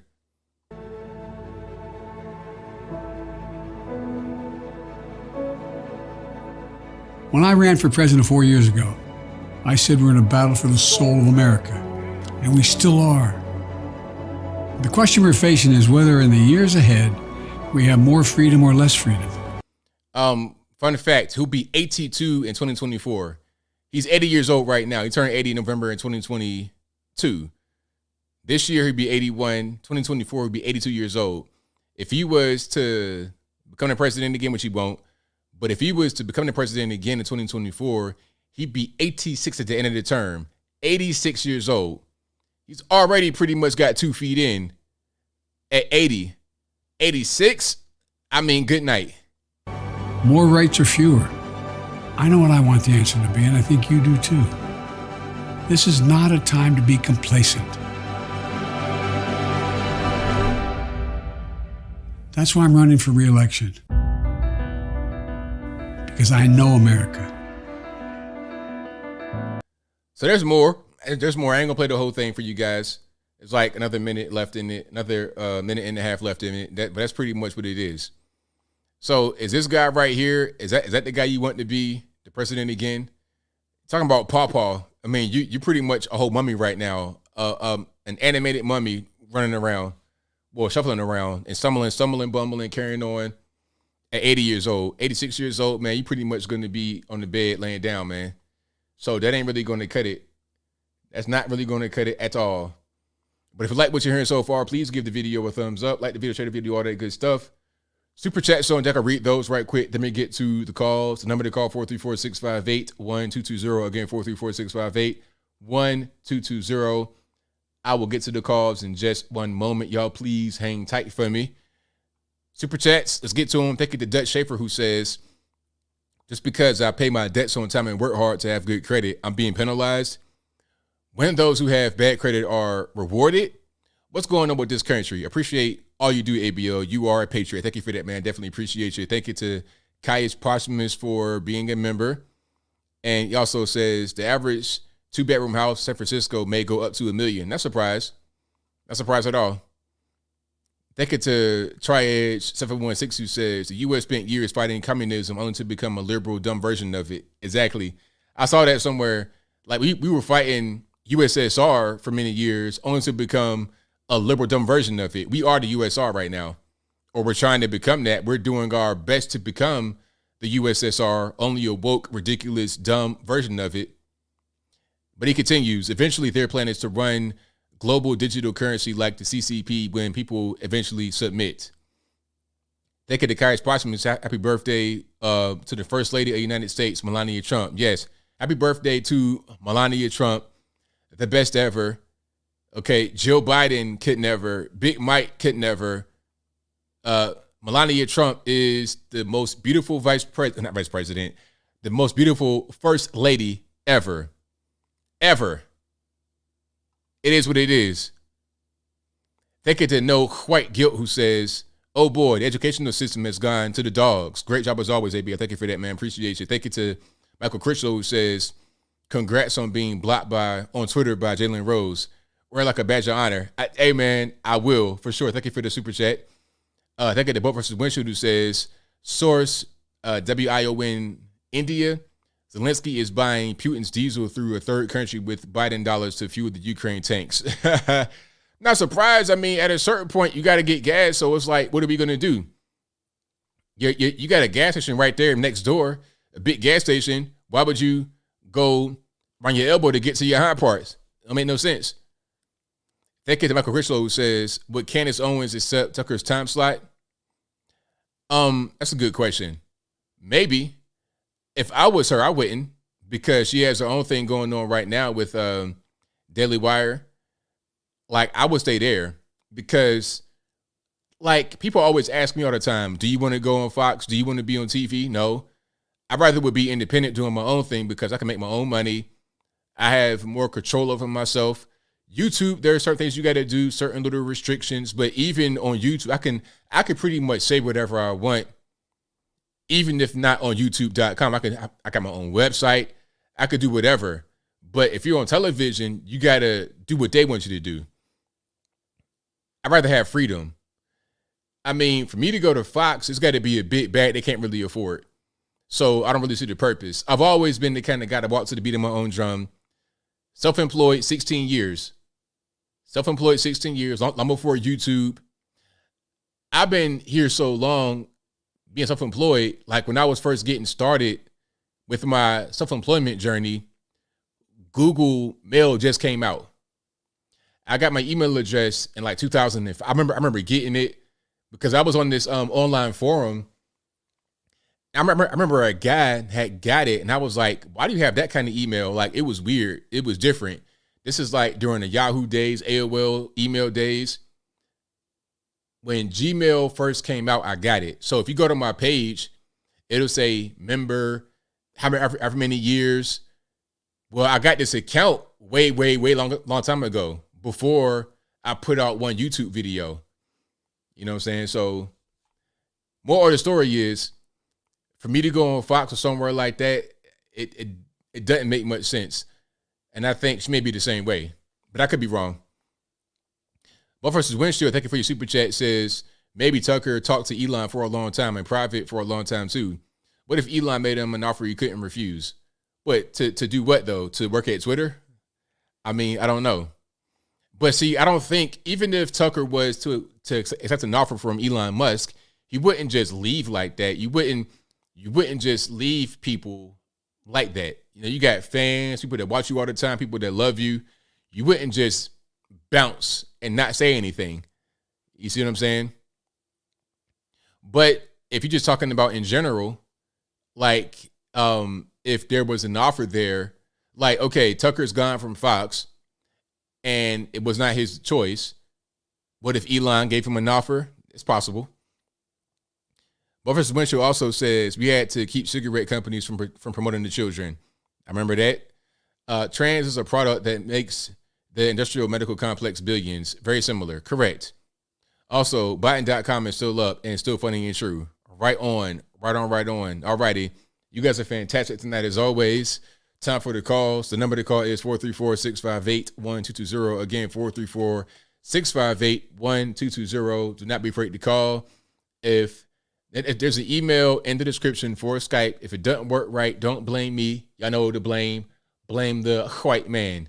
All righty. Let's go ahead and get rocking.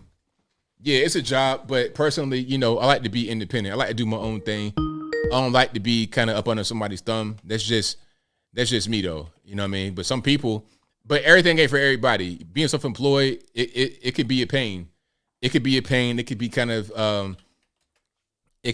of stressful. You know, you never know what you're gonna do month to month. You have the security of a job for as long as you have it. We see that it's not foolproof.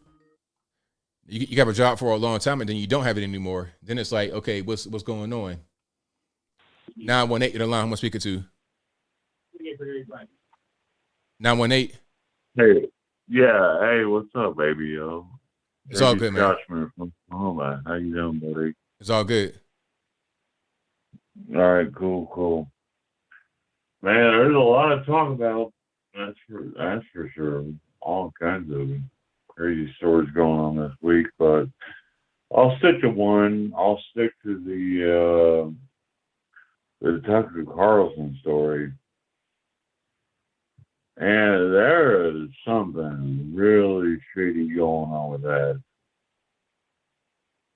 And like whenever the Paul Pelosi story came out, them getting hit with the hammer, I called in and I said, man, there's more holes in that story than my oldest pair of underwear. And this is even worse, you know, with Tucker. You know, I mean, and I watched your video earlier about the Vanity Fair article and about that whole scenario. Hey, it's possible. I mean, at this point, I don't doubt anything. So I'm just gonna say, I mean, I don't think we'll ever learn the whole truth, but I think what Tucker's gonna do is probably take some time off and then go off and do his own thing, like Joe Rogan, you know, and have his own podcast. And he got the money to do it, you know, and he'll make the money. So, but that's my take for the night. I'll leave it at that. I mean, there's a lot more things I want to comment on, but I don't want to take up all your time. Thank you for the call, man. Appreciate you. All right. Love you, dude. Love the people in chat and everyone that calls in.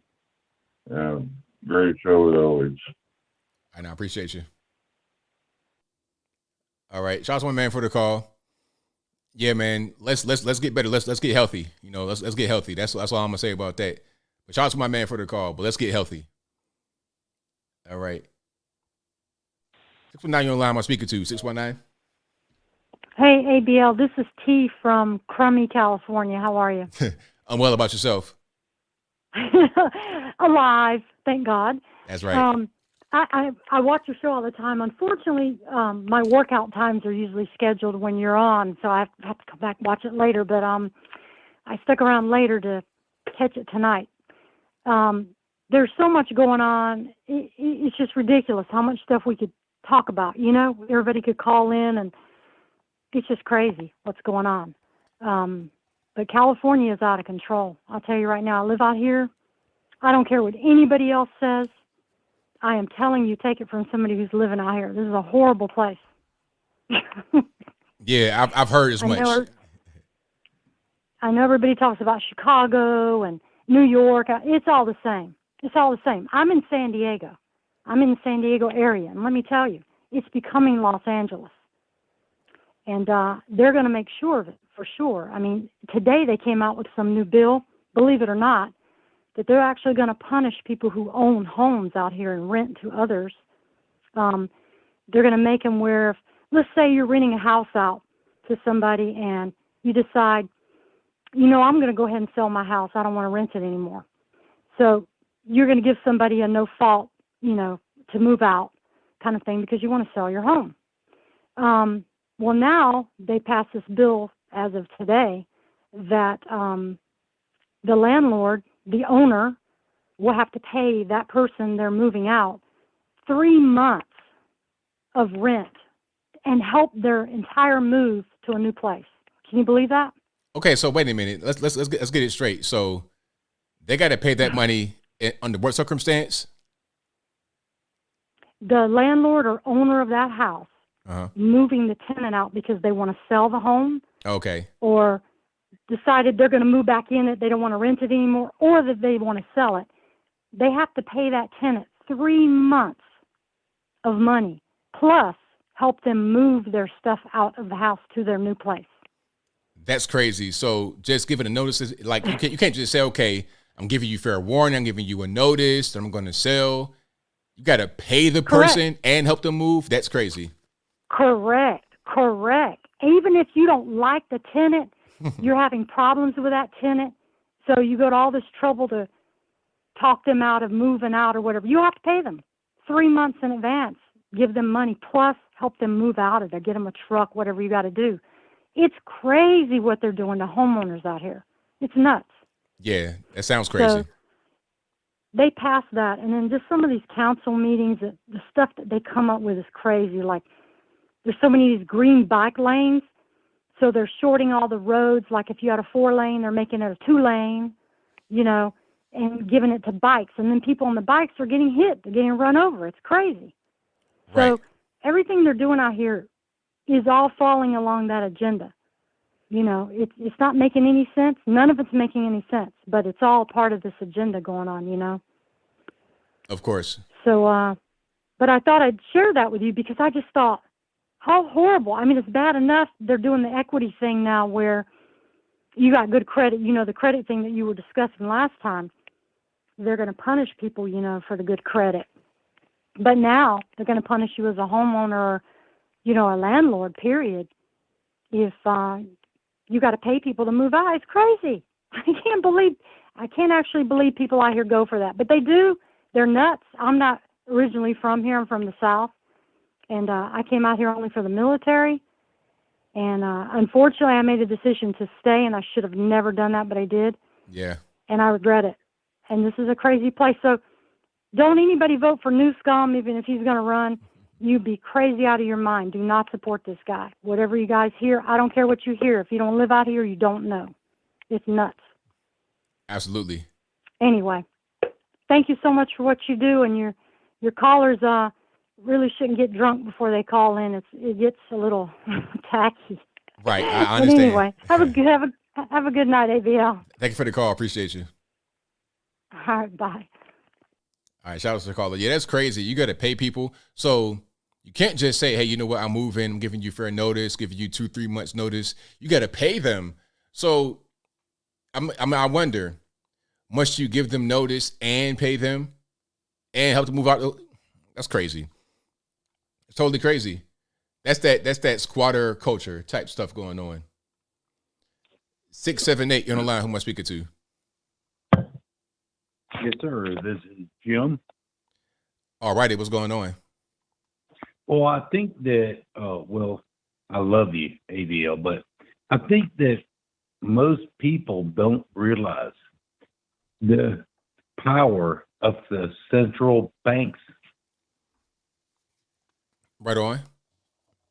Yeah, they have bought almost every real asset in the world. So they don't need paper dollars of any kind.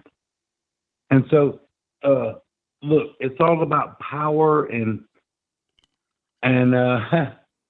steering people towards their new world order. That's what it's about. Oh yeah, definitely. We're seeing that happening every day, pretty much, and day by day, losing more and more civil liberties, and we're headed toward this thing where the banksters are really able to just do what they want to do. Absolutely, and I would say, come out of her, my people. That's the word, the Father's word. We need to get back in line with Him and forget about, even if we amassed millions or billions of dollars in our life here, we have got to get back to the Father, because we're going back to the Father, and we know who the judge is here. Right on. Absolutely.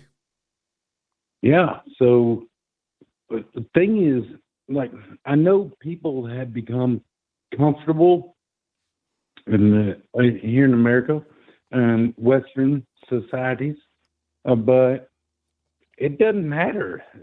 You got to be with the Father. Claim who you're with and go with it. Forget all this money stuff and trying to amass more things. You better forget even internet or anything. Get back to the Father. That's really my message. Thank you for the call, man. Definitely appreciate you. Yes, sir. All right, great call. Shout out to him. You guys are the best audience anywhere on these internets. If you like what you're hearing so far, please give the video a thumbs up. Like the video, share the video, do all that good stuff. 949, you're on the line. What's speaking to? Oh, hello. You're speaking to a 15-day-old glass of juice. You only used that one once.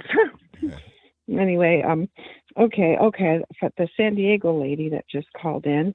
Well, I just read that I'm in California also, that they're going to start a pilot program starting in San Diego where taxing every mile you drive, about 4 to 6 cents per mile.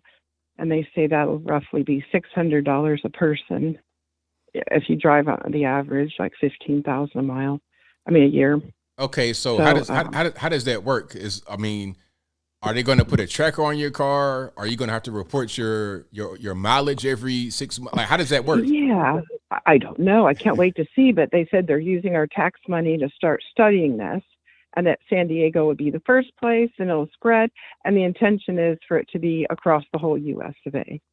Like, okay, well, there is a petition. I look it up somewhere. There's a petition you can sign online saying, knock it off. We don't want that. I'm gonna look into that.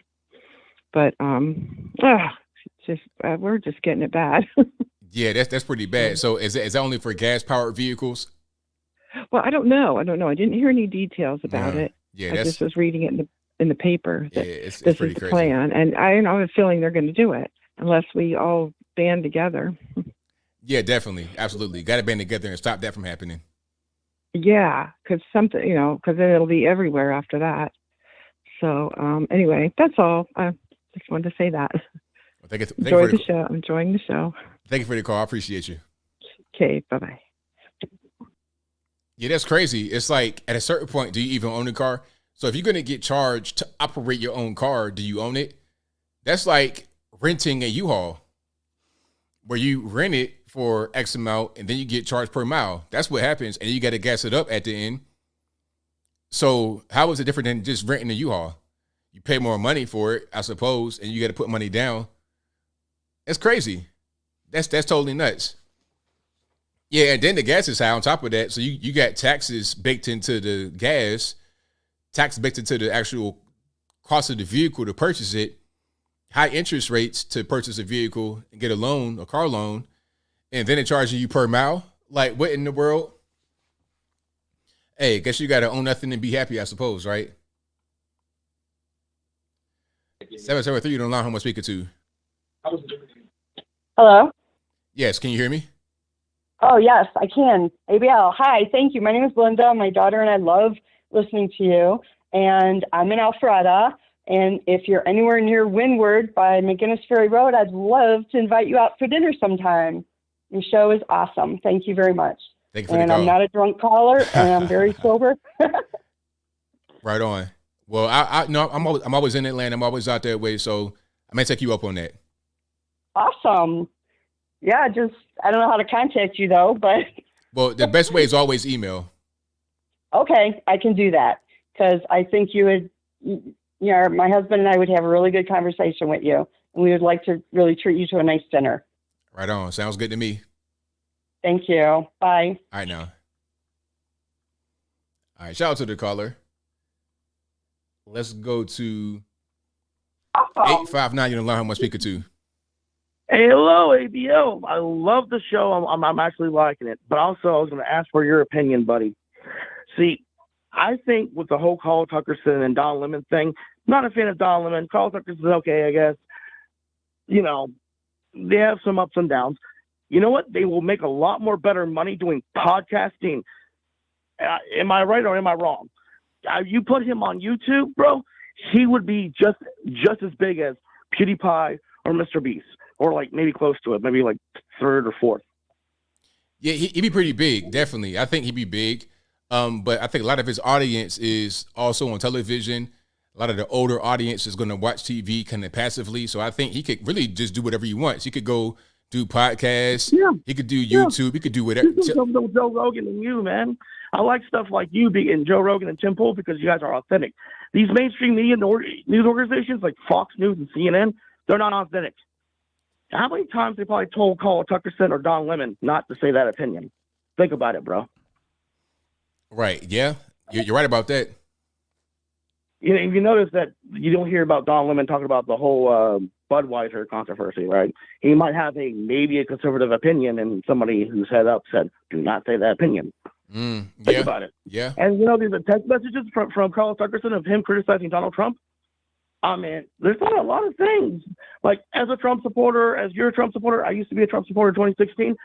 There's some things about Trump I liked and some things I didn't like about him. Right, exactly. I mean, people, I've heard authentic opinion. Yeah, I've heard that same thing Tucker was saying from people that are really prominent people that are big Trump supporters. Say the same thing. Just because you may have voted for Trump or you may like him does not mean he's free from criticism. So that wasn't really a big deal to me. Oh, definitely. And you know what? I guarantee you there's something that he had a different opinion on, and his bosses just don't say it. And it's the truth. I want these guys to do podcasting because I want them to expose these news organizations as corrupt, narcissistic billionaires controlling things. That's right. And and it will be a war against mainstream media and independent media, bro. That's how it is, and that's how I see it.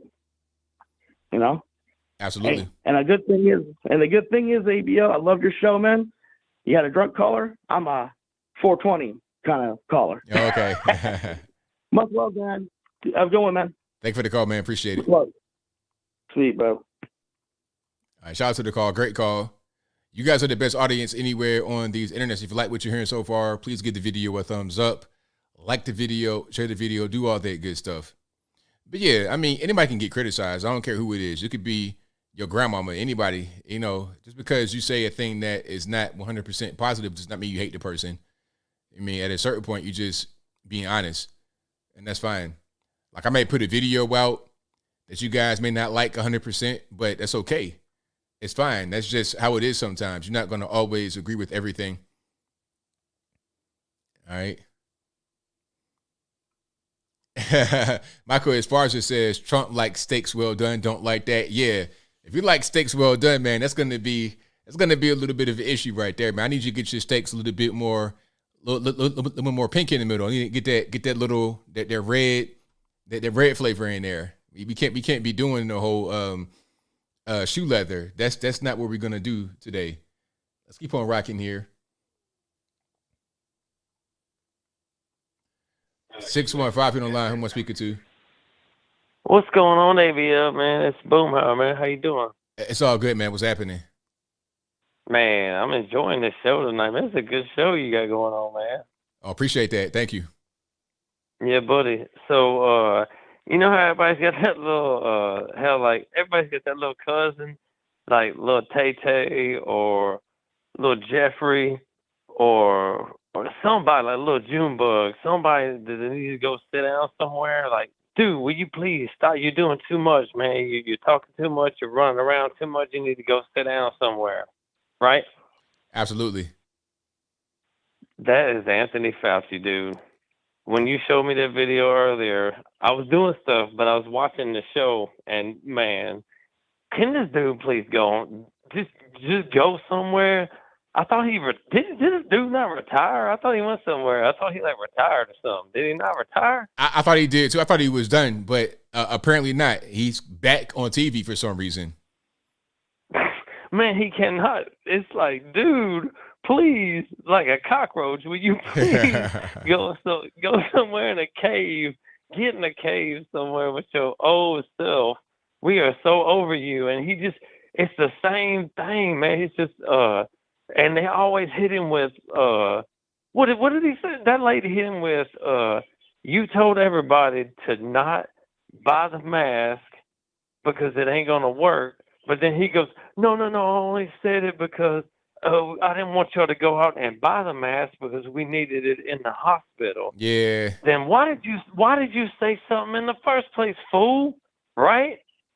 Exactly. Why he jumped the gun and it's so stupid. It's embarrassing to even talk about. This conversation we're having is so dumb. But we know what's going on. But it's like, dude, why did you even say something first? Why didn't you just sit down somewhere and let what y'all were trying to pandemic happen and let it do what it was going to do, and then say, hey, now y'all need to go get some masks.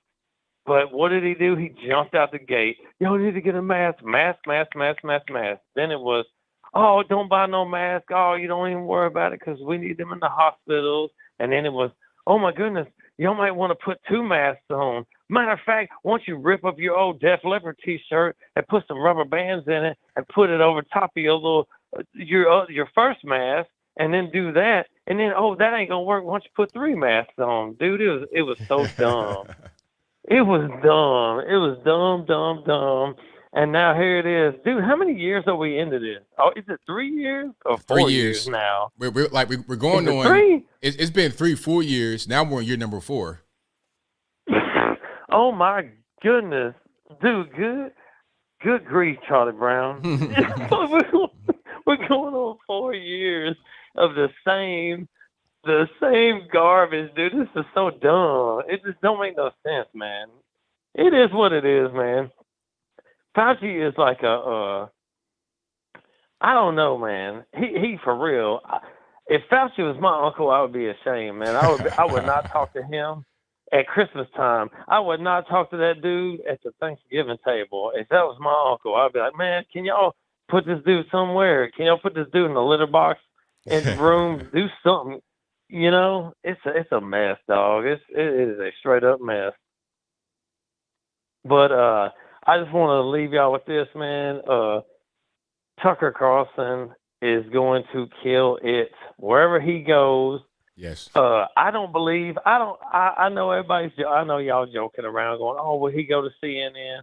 No. You know why he won't go to CNN? Why's that? Because we will cancel him, dude. If that dude goes to CNN, we will cancel him so bad. Just like Bud Light.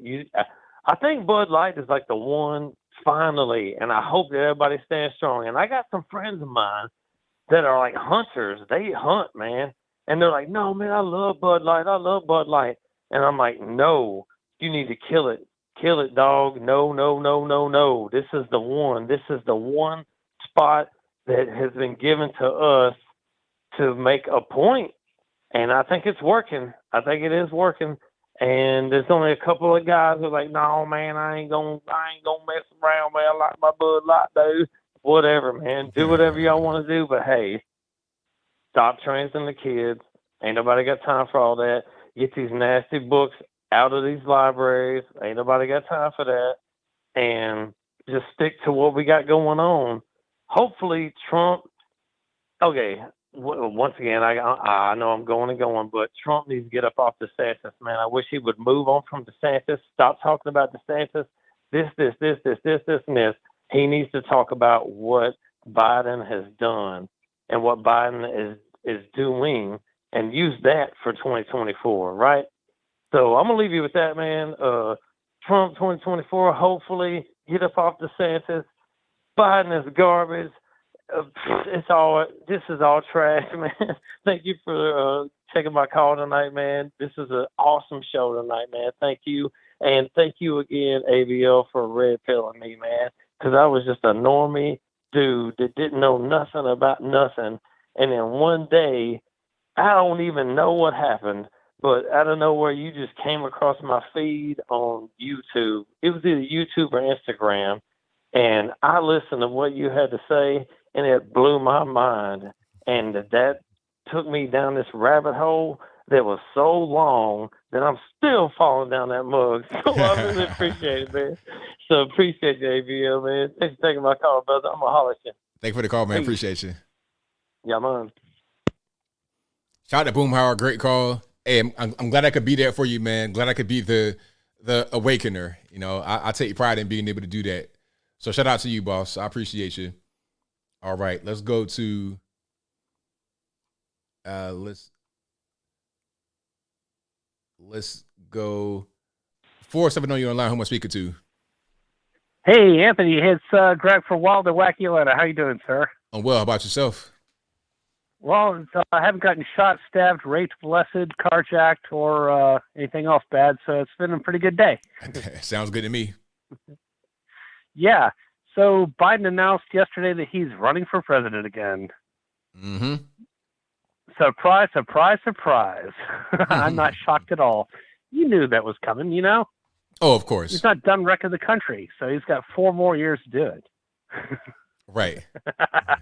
Adolf Hitler said in 1940 or so, give me 4 years and you won't recognize Germany again. And that's right. After 4 years of bombing, we didn't recognize Germany again. Sure didn't. So, yeah, man, it's wow, a lot of crazy shit going on here. Oh, sorry, no, it says curse. I'm sorry, I slipped up there. It's all good. Anyway, I remember back in September of last year when you were talking about Dark Brandon, you know, in his speech on September 1st of last year. He gave this big speech, you know, up in what was it, Washington? I think so. Yeah. Anyway, well, September 1st of last year was the 83rd anniversary of Hitler's invasion of Poland. Kind of a strange date to have a speech like that. And with the dark red lighting in the background, flanked by 2 Marines, and screaming and going on to this Hitlerian kind of rant against ultra MAGA people. You know, that was crazy. So I wrote a comment on your video and also on Mr. Reagan's video about Joseph Goebbels' propaganda speech from February 18th, 1943. This total war speech at the Berlin Sport Palace, where they had people that were carefully vetted. Radical Nazis were there at the speech, you know, and Goebbels was saying, do you want total war? And everybody's saying, yeah, you know, Sieg Heil, you know, total war, this and that. And so I left a comment about that. And this is 16 days after the Germans surrendered at Stalingrad on February 2nd, 1943. And I left the comment, and they took it down. YouTube took it down 3 times, both on your channel and also on Mr. Reagan's channel. Mm. So they do like to censor top comments that they don't really agree with. Well, I see that for sure. Yeah, so it really pissed me off. I did it again just to see, you know, I'm like, I know they took it down, and they did. You know, so I don't really like the way they censor comments, but then again, they're communists, so what do you expect? But anyway, I don't want to take up too much more of your time, but I I do have a special word from Joe Biden wants to make a comment to you. Hang on one second. If you have a problem figuring out whether you're for me or Trump, and you ain't black. Yeah, he's worried about who you're going to vote for. Now you're going to go for Trump, you know. Right on. So, anyway, you be safe, take care, and I'll talk to you next Wednesday. All right, thank you for the call, man. Appreciate you. Thank you. See you. Bye. All right, shout out to the call. Always a great call coming from Waukee, Atlanta. And you guys are the best audience anywhere on these internets. If you like what you're hearing so far, please give the video a thumbs up. Like the video, share the video, do all that good stuff. 773, you're live on speaker 2. ABL, it's your retired Chicago police officer friend. How you doing? Well, how about yourself? You know, I just wanted to make a point with the caller that said about taxing every mile that you drive in California. ABL, they can easily do that because in California, I believe you have yearly emissions tests or vehicle safety tests.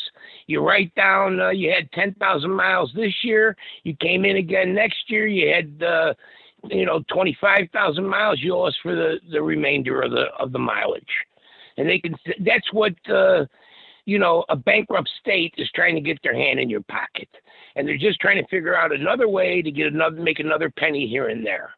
And this is why California is the number one state that people are leaving, followed by New York State that people are leaving, followed by Illinois that people are leaving.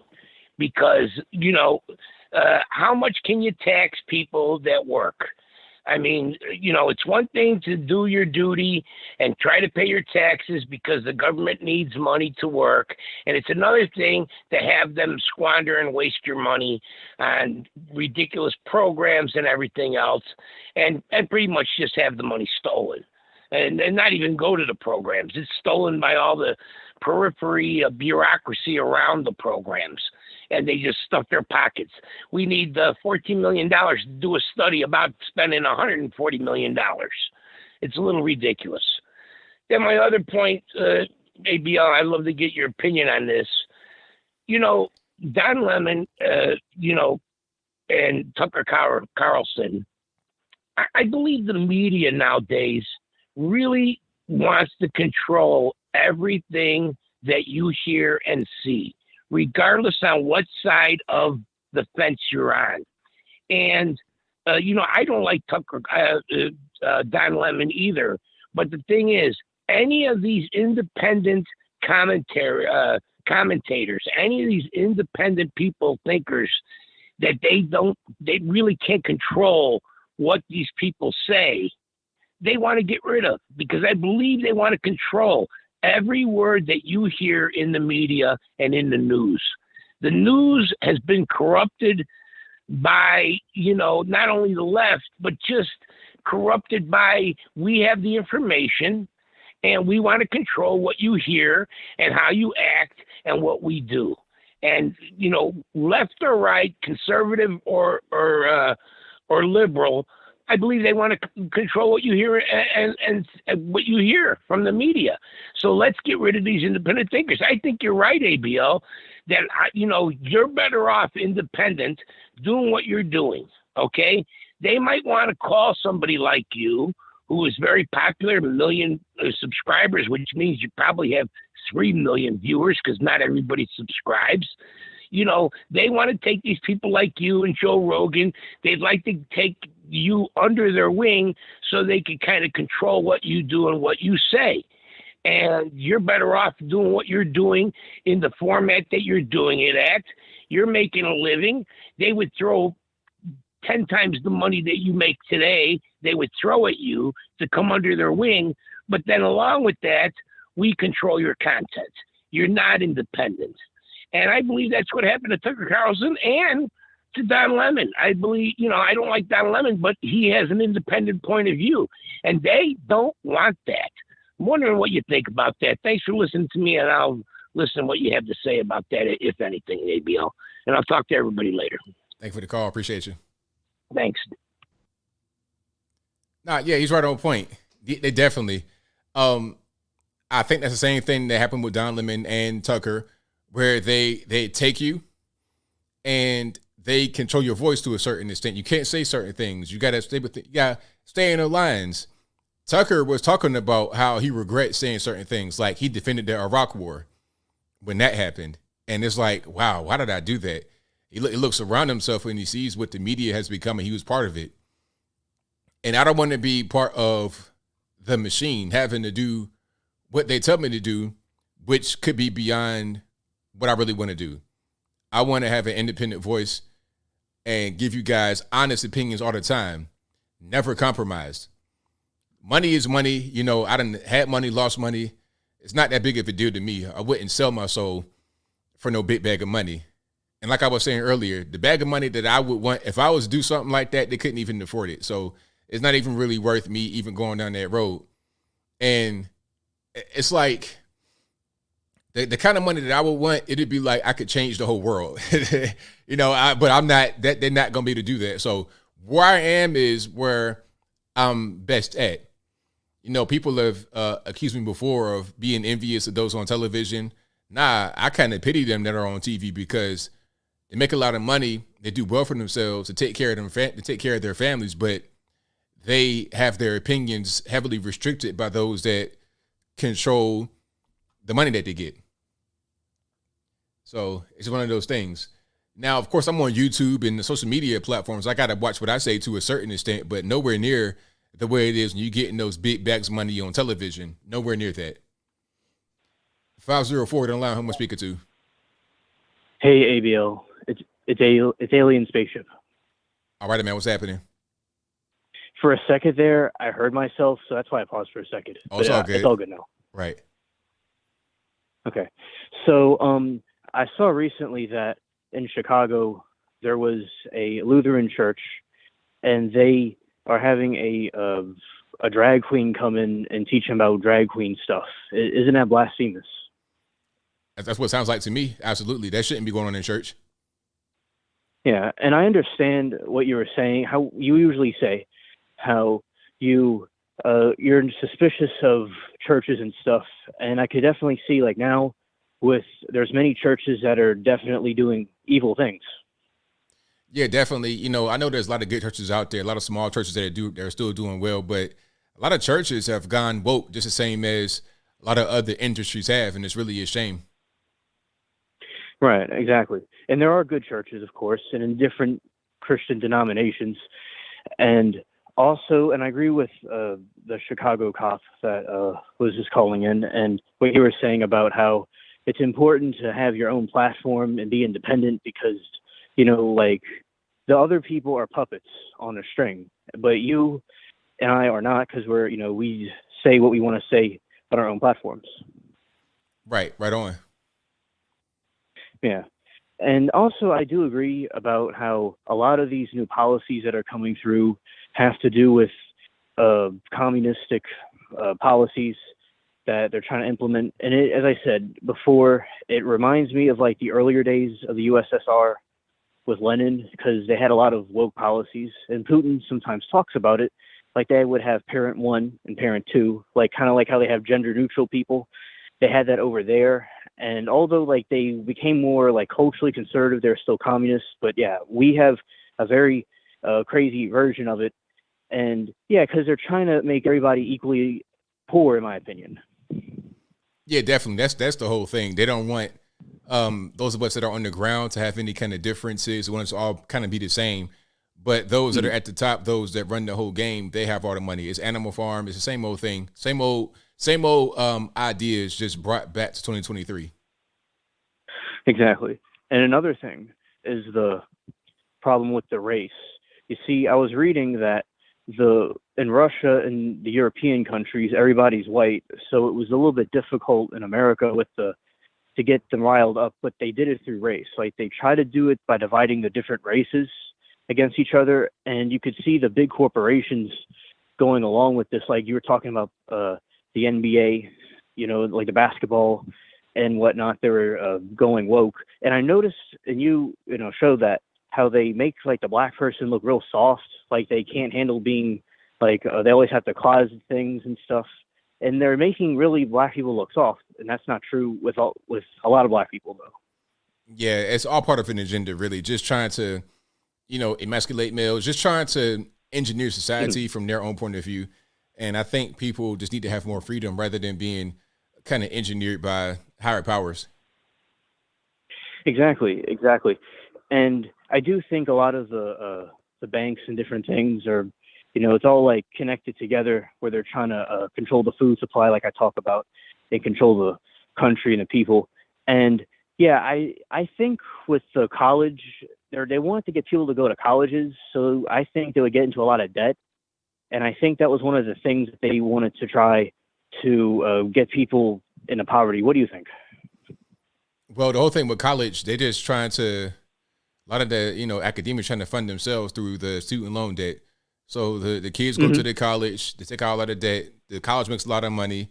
The federal government making money. Everybody's making money off of these poor kids that probably shouldn't even be in college. Exactly.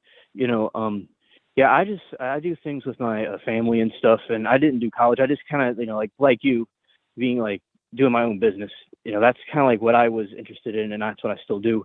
And, I'm glad I didn't go to college, and I eventually came across you during the Trump election, and that's how I got to meet all you lovely people.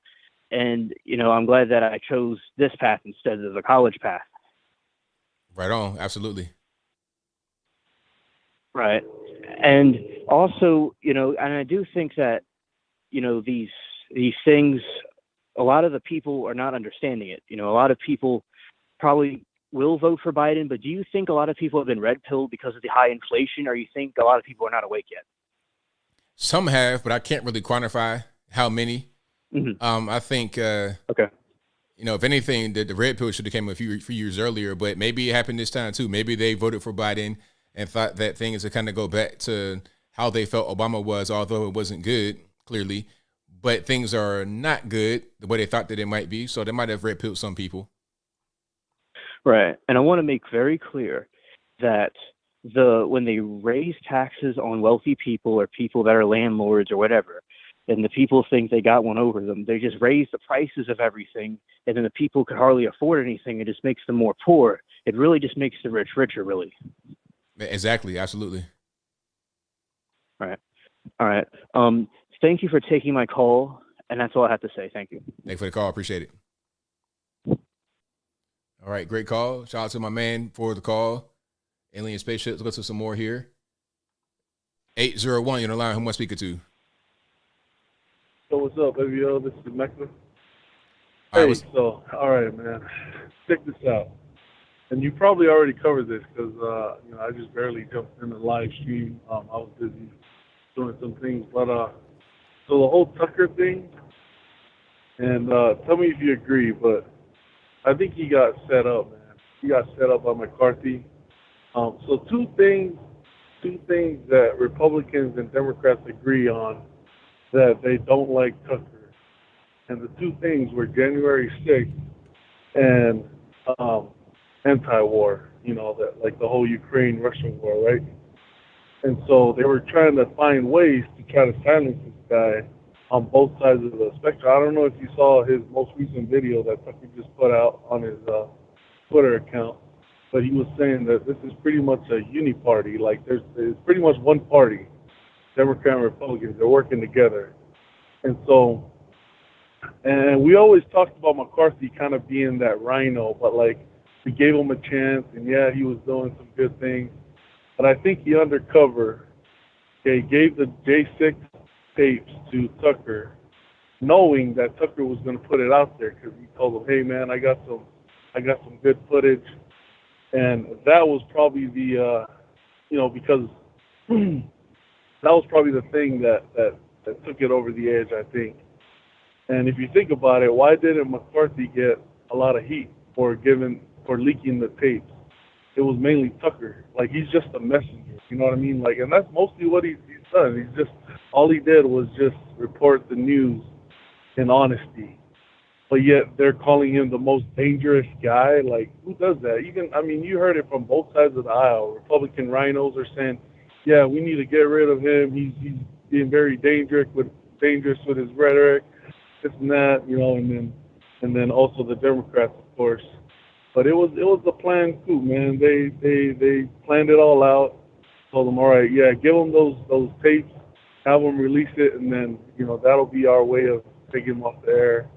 And so, yeah, man, there you go. Tucker's finally out. And I think, you know, this is a good thing for him anyways, because he could do whatever he wants and he'll still succeed, whether it's podcast, radio, or even as far as own jump on another news network. So, yeah, that's my thoughts on it. What do you think, bro? I think that the more likely situation is what happened with the big boss, Murdoch. That's probably what happened. I don't know about all the J6 and all that. I don't think that was really the thing that got him over the edge, because you would still keep Tucker because he's such a big draw to your network. I don't think that really had an impact on that. I think it was more about Rupert Murdoch and his ex-fiancée. That's my opinion.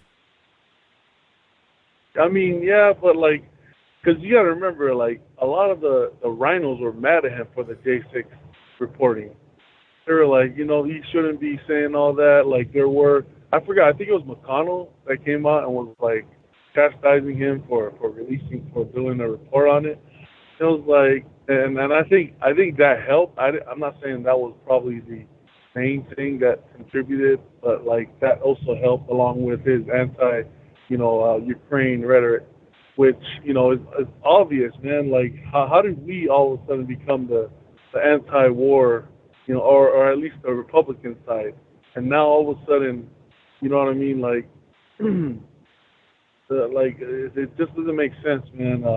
I just think he got set up, but I think they're trying to use these little excuses as scapegoats. Like, one of them was, oh, he was being too religious. Like, come on, man. I was watching Dan Bongino this morning, and he's like, I always talk about Jesus Christ. I always talk about praying and this and that. Like, they never said a single word about, you know, being too religious. Like, and he's been doing that for 10 years or whatever. And so that's kind of debunked. Like, they can't say anything about that, you know, argument. But I don't know, man. I think they work together, the Republican rhinos along with the Democrats, and they just go, you know, to de-platform whoever they want. And like the other caller said, you know, they did the same thing with Don Lemon because he speaks his mind. I mean, you clearly saw the tape where he's like telling his producers or whoever's talking in his ear, he's like, hold on, I can't even hear what you're saying because you're talking in my ear. Like, and so that kind of, you know, broke the straw as well. Like, they were like, all right, we can't control this guy, so we got to get rid of him. And I think that's what it comes down to, man. Republicans are trying to control the narrative, and same with the Democrats. And then you got these journalists that are trying to report honest news, or at least what they think is honest.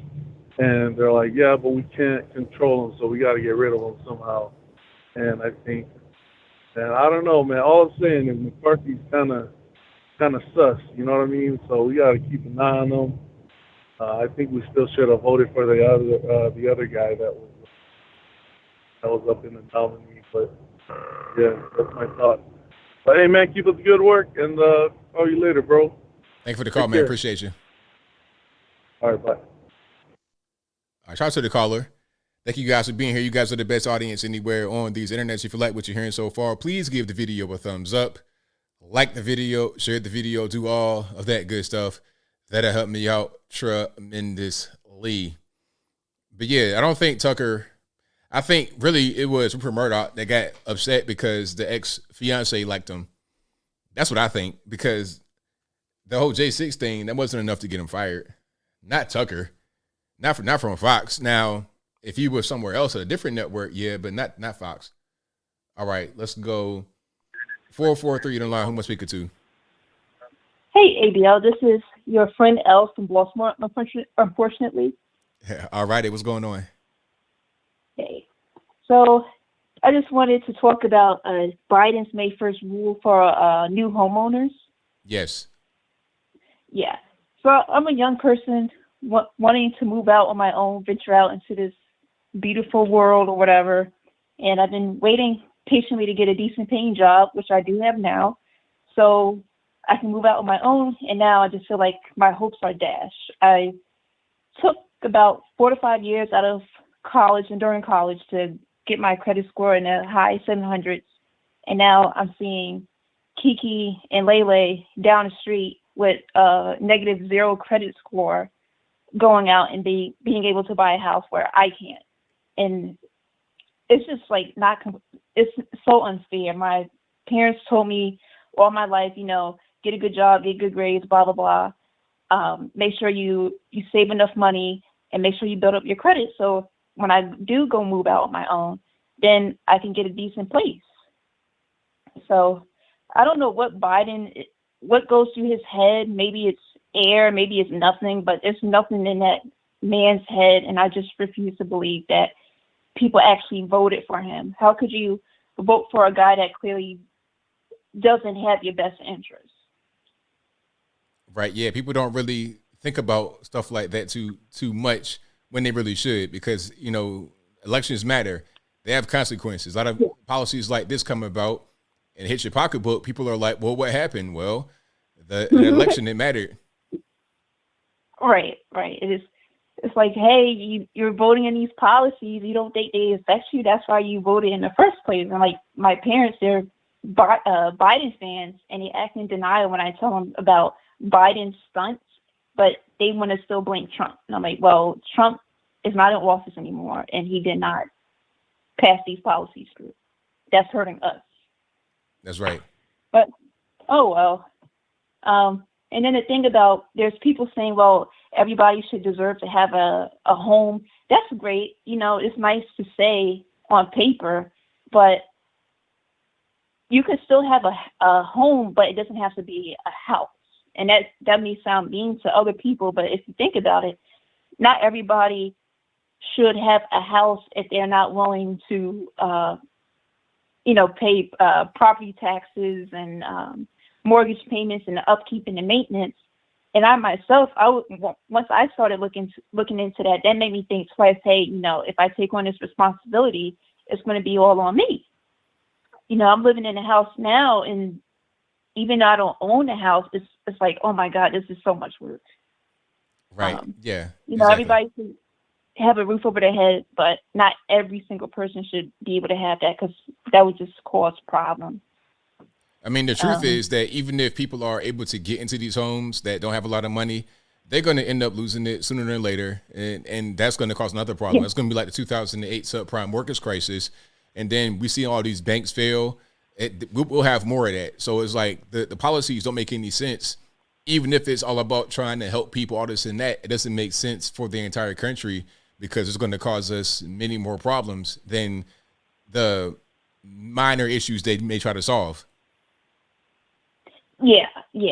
And the good thing is I was fortunate to have skipped the 2008 crisis, but now since I'm coming into my own, I don't think I'll be able to skip this one.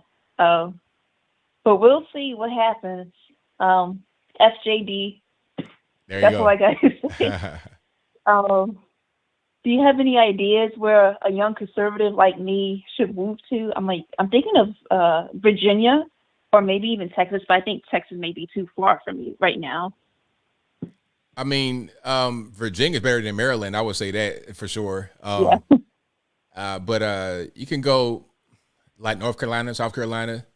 That's actually pretty good. It's not too far from you, I don't think. You can go straight down 95, hit North Carolina. That's probably a good place to be. Much better than Maryland. Virginia, it can be kind of weird. Like Northern Virginia, I don't recommend there. That's you might as well live in DC at that point. I would say like Southern Virginia, like Richmond area maybe, or down North Carolina. Or if you want to go a little bit further, Georgia, of course, Florida, but Florida's getting kind of packed. Texas, like you said, is kind of far, but it's a good place to go to. Somewhere that's not in a blue dominated area. Okay. Yeah, because I'm actually originally from New York, and New Yorkers, we have like this idea like the South is like really country, and it's silly. So I think I gotta like dip my toe just a little bit. I can't go too deep south just yet, but as I'm like learning more and more about politics, I'm starting to understand like, hey, the places that I think are quote unquote country would be better for me. Oh yeah, like it's a lot of y'all down North Carolina. That's where y'all go. Like New Yorkers. Yeah. Like half of my class when I was in Virginia, half of my class was from Red Hook, Brooklyn. Like that's where they from, New York and Virginia. So in Southern Virginia. So yeah, don't be afraid. And then really, a lot of your grandparents and everything came from the South too. You're just going back. Yeah. Yeah, we're migrating. There you go. Migrating back. Yeah. But I also wanted to talk a little bit about, because I know we're kind of running out of time, COVID-19. That was dumb. I remember people were talking about, the flu took a break. Viruses don't take a break, because I've had it myself where I would have like 2 infections. Other people have 2 infections. It'll be 2 completely different diseases. It just doesn't make sense. They don't take a break. They just don't go away. They're going to always be here. Maybe one virus or strain would be more dominant than the other, but that doesn't mean the other disease just disappears. Right. Yeah, that's just, it was really silly for them to say that. But people that don't think at all, like you're thinking about that. You put thought behind that, and you thought about it for a minute, and you came to the conclusion. But a lot of people don't think. They just take whatever the government gives them. But yeah, that whole explanation was just silly from the beginning. Yeah, and it made me also think about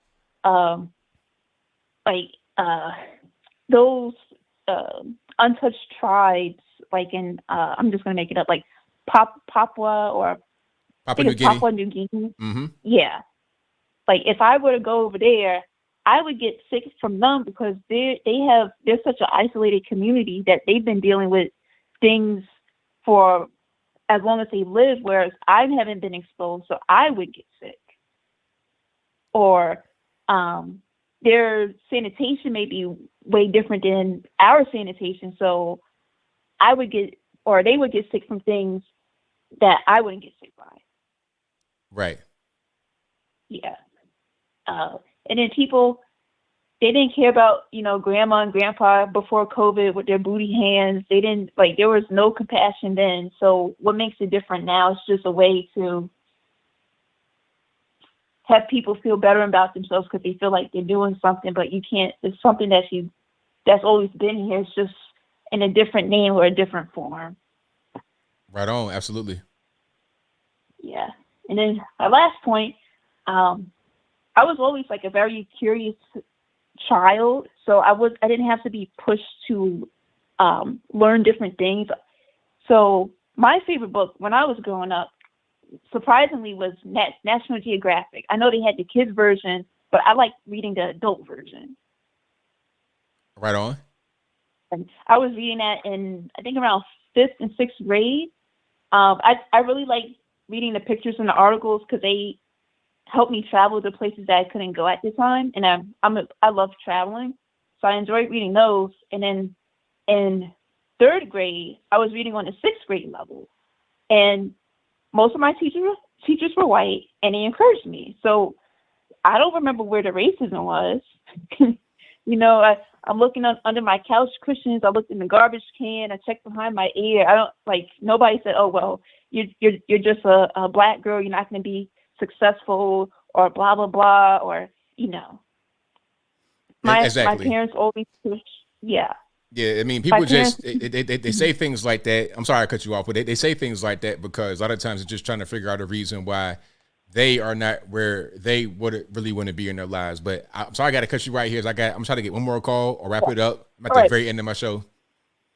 Mm-hmm. Thanks again. I love your show. Thank you. I appreciate you. All right. Shout out to her. Great call. Okay, I'm going to try to get one last call here. 404, you're on the line. Who am I speaking to? Hello. Hey, Anthony. How you doing? I'm all right. How are you? I'm good, Anthony. I ain't spoke to you in a month of Sundays, Anthony. Yeah, I know that's right. Where you been? You been locked up? Yes, Anthony. How you know? Hey, I pretty much know the pattern at this point. I've been locked up in Georgia State Penitentiary, Anthony. But I'm out now, Anthony. I am out and I am free, Anthony. How you been? Everything's all good. Can't complain. I've been trying to get caught up in all this craziness going on out here, Anthony. Yeah, it's a whole lot going on, huh? Yes, it is, and it is all good, Anthony. We is winning. The trend, the LGBTQ ABCDEFGAEIOU community is doing the work, Anthony. We are doing the work, Anthony. What work is that? We winning, Anthony. We is winning races. We is swimming faster than anybody, Anthony. We is making it happen, Anthony. Don't you see us winning? My sister Leah out there winning races. We gonna be in the Olympics, Anthony. You talking about that big 6'5" male that's swimming against biological females? You talking about that person? She is a woman, Anthony. It's a woman. She is all woman, Anthony. Now a woman, she still got the PP going on. Whatever, Anthony. I don't care. You can talk about her all you want, Anthony. We is winning. Even in your state, Tennessee, we is winning, Anthony. We got the Tennessee 3, Anthony. Oh, you talking about the guy that had the fake black preacher from 1965 accent going on at age 28? Talking about him? Yes, Anthony, and I will go to his church and I will put all my money in the collection plate, Anthony. I bet you would. We is doing the work. I bet you would. You know I would, Anthony. I am just so happy, Anthony, because we is going to be accepted in the community, Anthony. I don't know about that. You got a long way to go to get accepted into the community. You wouldn't accept me in your community, Anthony? I think I'm good. You can stay down there and just be hanging out in Georgia. I'm good up here. That's right, because we run Atlanta, Anthony. MAGA, making Atlanta great again, Anthony. And you know it, boo. Yeah, okay. Sure. And why you ain't put your MAGA hat back on, Anthony? I miss your MAGA hat, Anthony. I got my own merch. Well, that's good too. I bought some of your merch. You know, I wear your merch every once in a while, Anthony. Sometimes I wear it to Bulldogs down in downtown Atlanta, Anthony. I bet you do. I'm gonna get you some fans down there because we want you to blow up, Anthony. I think I'm good. I think I got a nice little audience. You know, I don't really need that particular. You know what I mean? But thank you anyway. I appreciate it. You know it, Anthony, because you know. I don't agree with everything, Anthony, but you know something? You my favorite YouTuber, Anthony. You know, I'm always going to call and support your slogan. You is my favorite, Anthony, but like Joe Biden said, he loves what we is doing because we're going to bring everything together, Anthony. Well, that's good to hear. Very good to hear. And you tell that little girl, Riley Gaines, you know that one that we caught up in somewhere in California, Anthony. We had her scared, Anthony. Yeah, you talking about Riley Gaines. Y'all had her surrounded. Like, just leave her alone. Different opinion. Like, why y'all trying to press up on her like that? Anthony, she want to speak against the community, Anthony. She cannot go against the LGBTQ, ABCDEFGAEIU at all the times by community, Anthony. See, that's why you be going to jail, stuff like that. That's right, Anthony, and I loved every minute of jail, and I think I'm going to go back. I might not talk to you for the next 2-3 months, Anthony. I bet. Fulton County lockup is the best. All right. Well, you enjoy the penitentiary or the jail. Whatever, Anthony. But what you think going to happen with your man, Donald Trump? Is he going to be able to be president, or is he going to beat by that man, DeSantis? It's going to be a close race. I think that Trump might get the nomination because all the polls are in his direction. So we'll see how it goes come primary time. You think he's going to be president again, Anthony? It's definitely possible. We're going to see. If he become president, you going to save me, Anthony? I can't do nothing for you, boss. You're on your own. Excuse me, I'm not no boss, Anthony. I am a woman, Anthony. You a full-grown man. You take care of yourself. Excuse me. You heard exactly what I said. Whatever, Anthony. But I just wanted to call because I know I ain't spoke to you, and I saw you on YouTube, and I said I had to call Anthony to see how he was doing because you know I cannot be gone too long from my Aunt Tony. Okay, Anthony? All right. Well, thank you for your call. I appreciate you. And Anthony, what happened to my friend Nippy? Is he okay, Anthony? I don't know. I'm gonna have to go find him. But I tell you one thing, Anthony. I just want you to know, Anthony. What's up? If you ever see that kid man Kevin from Kevin's Corner, you tell him I miss him, Anthony. I ain't seen him in so long, Anthony. I'll let him know. Okay, Anthony. I'll talk with you next time, Anthony. Bye, Anthony. All righty. Yeah. That will be a wrap.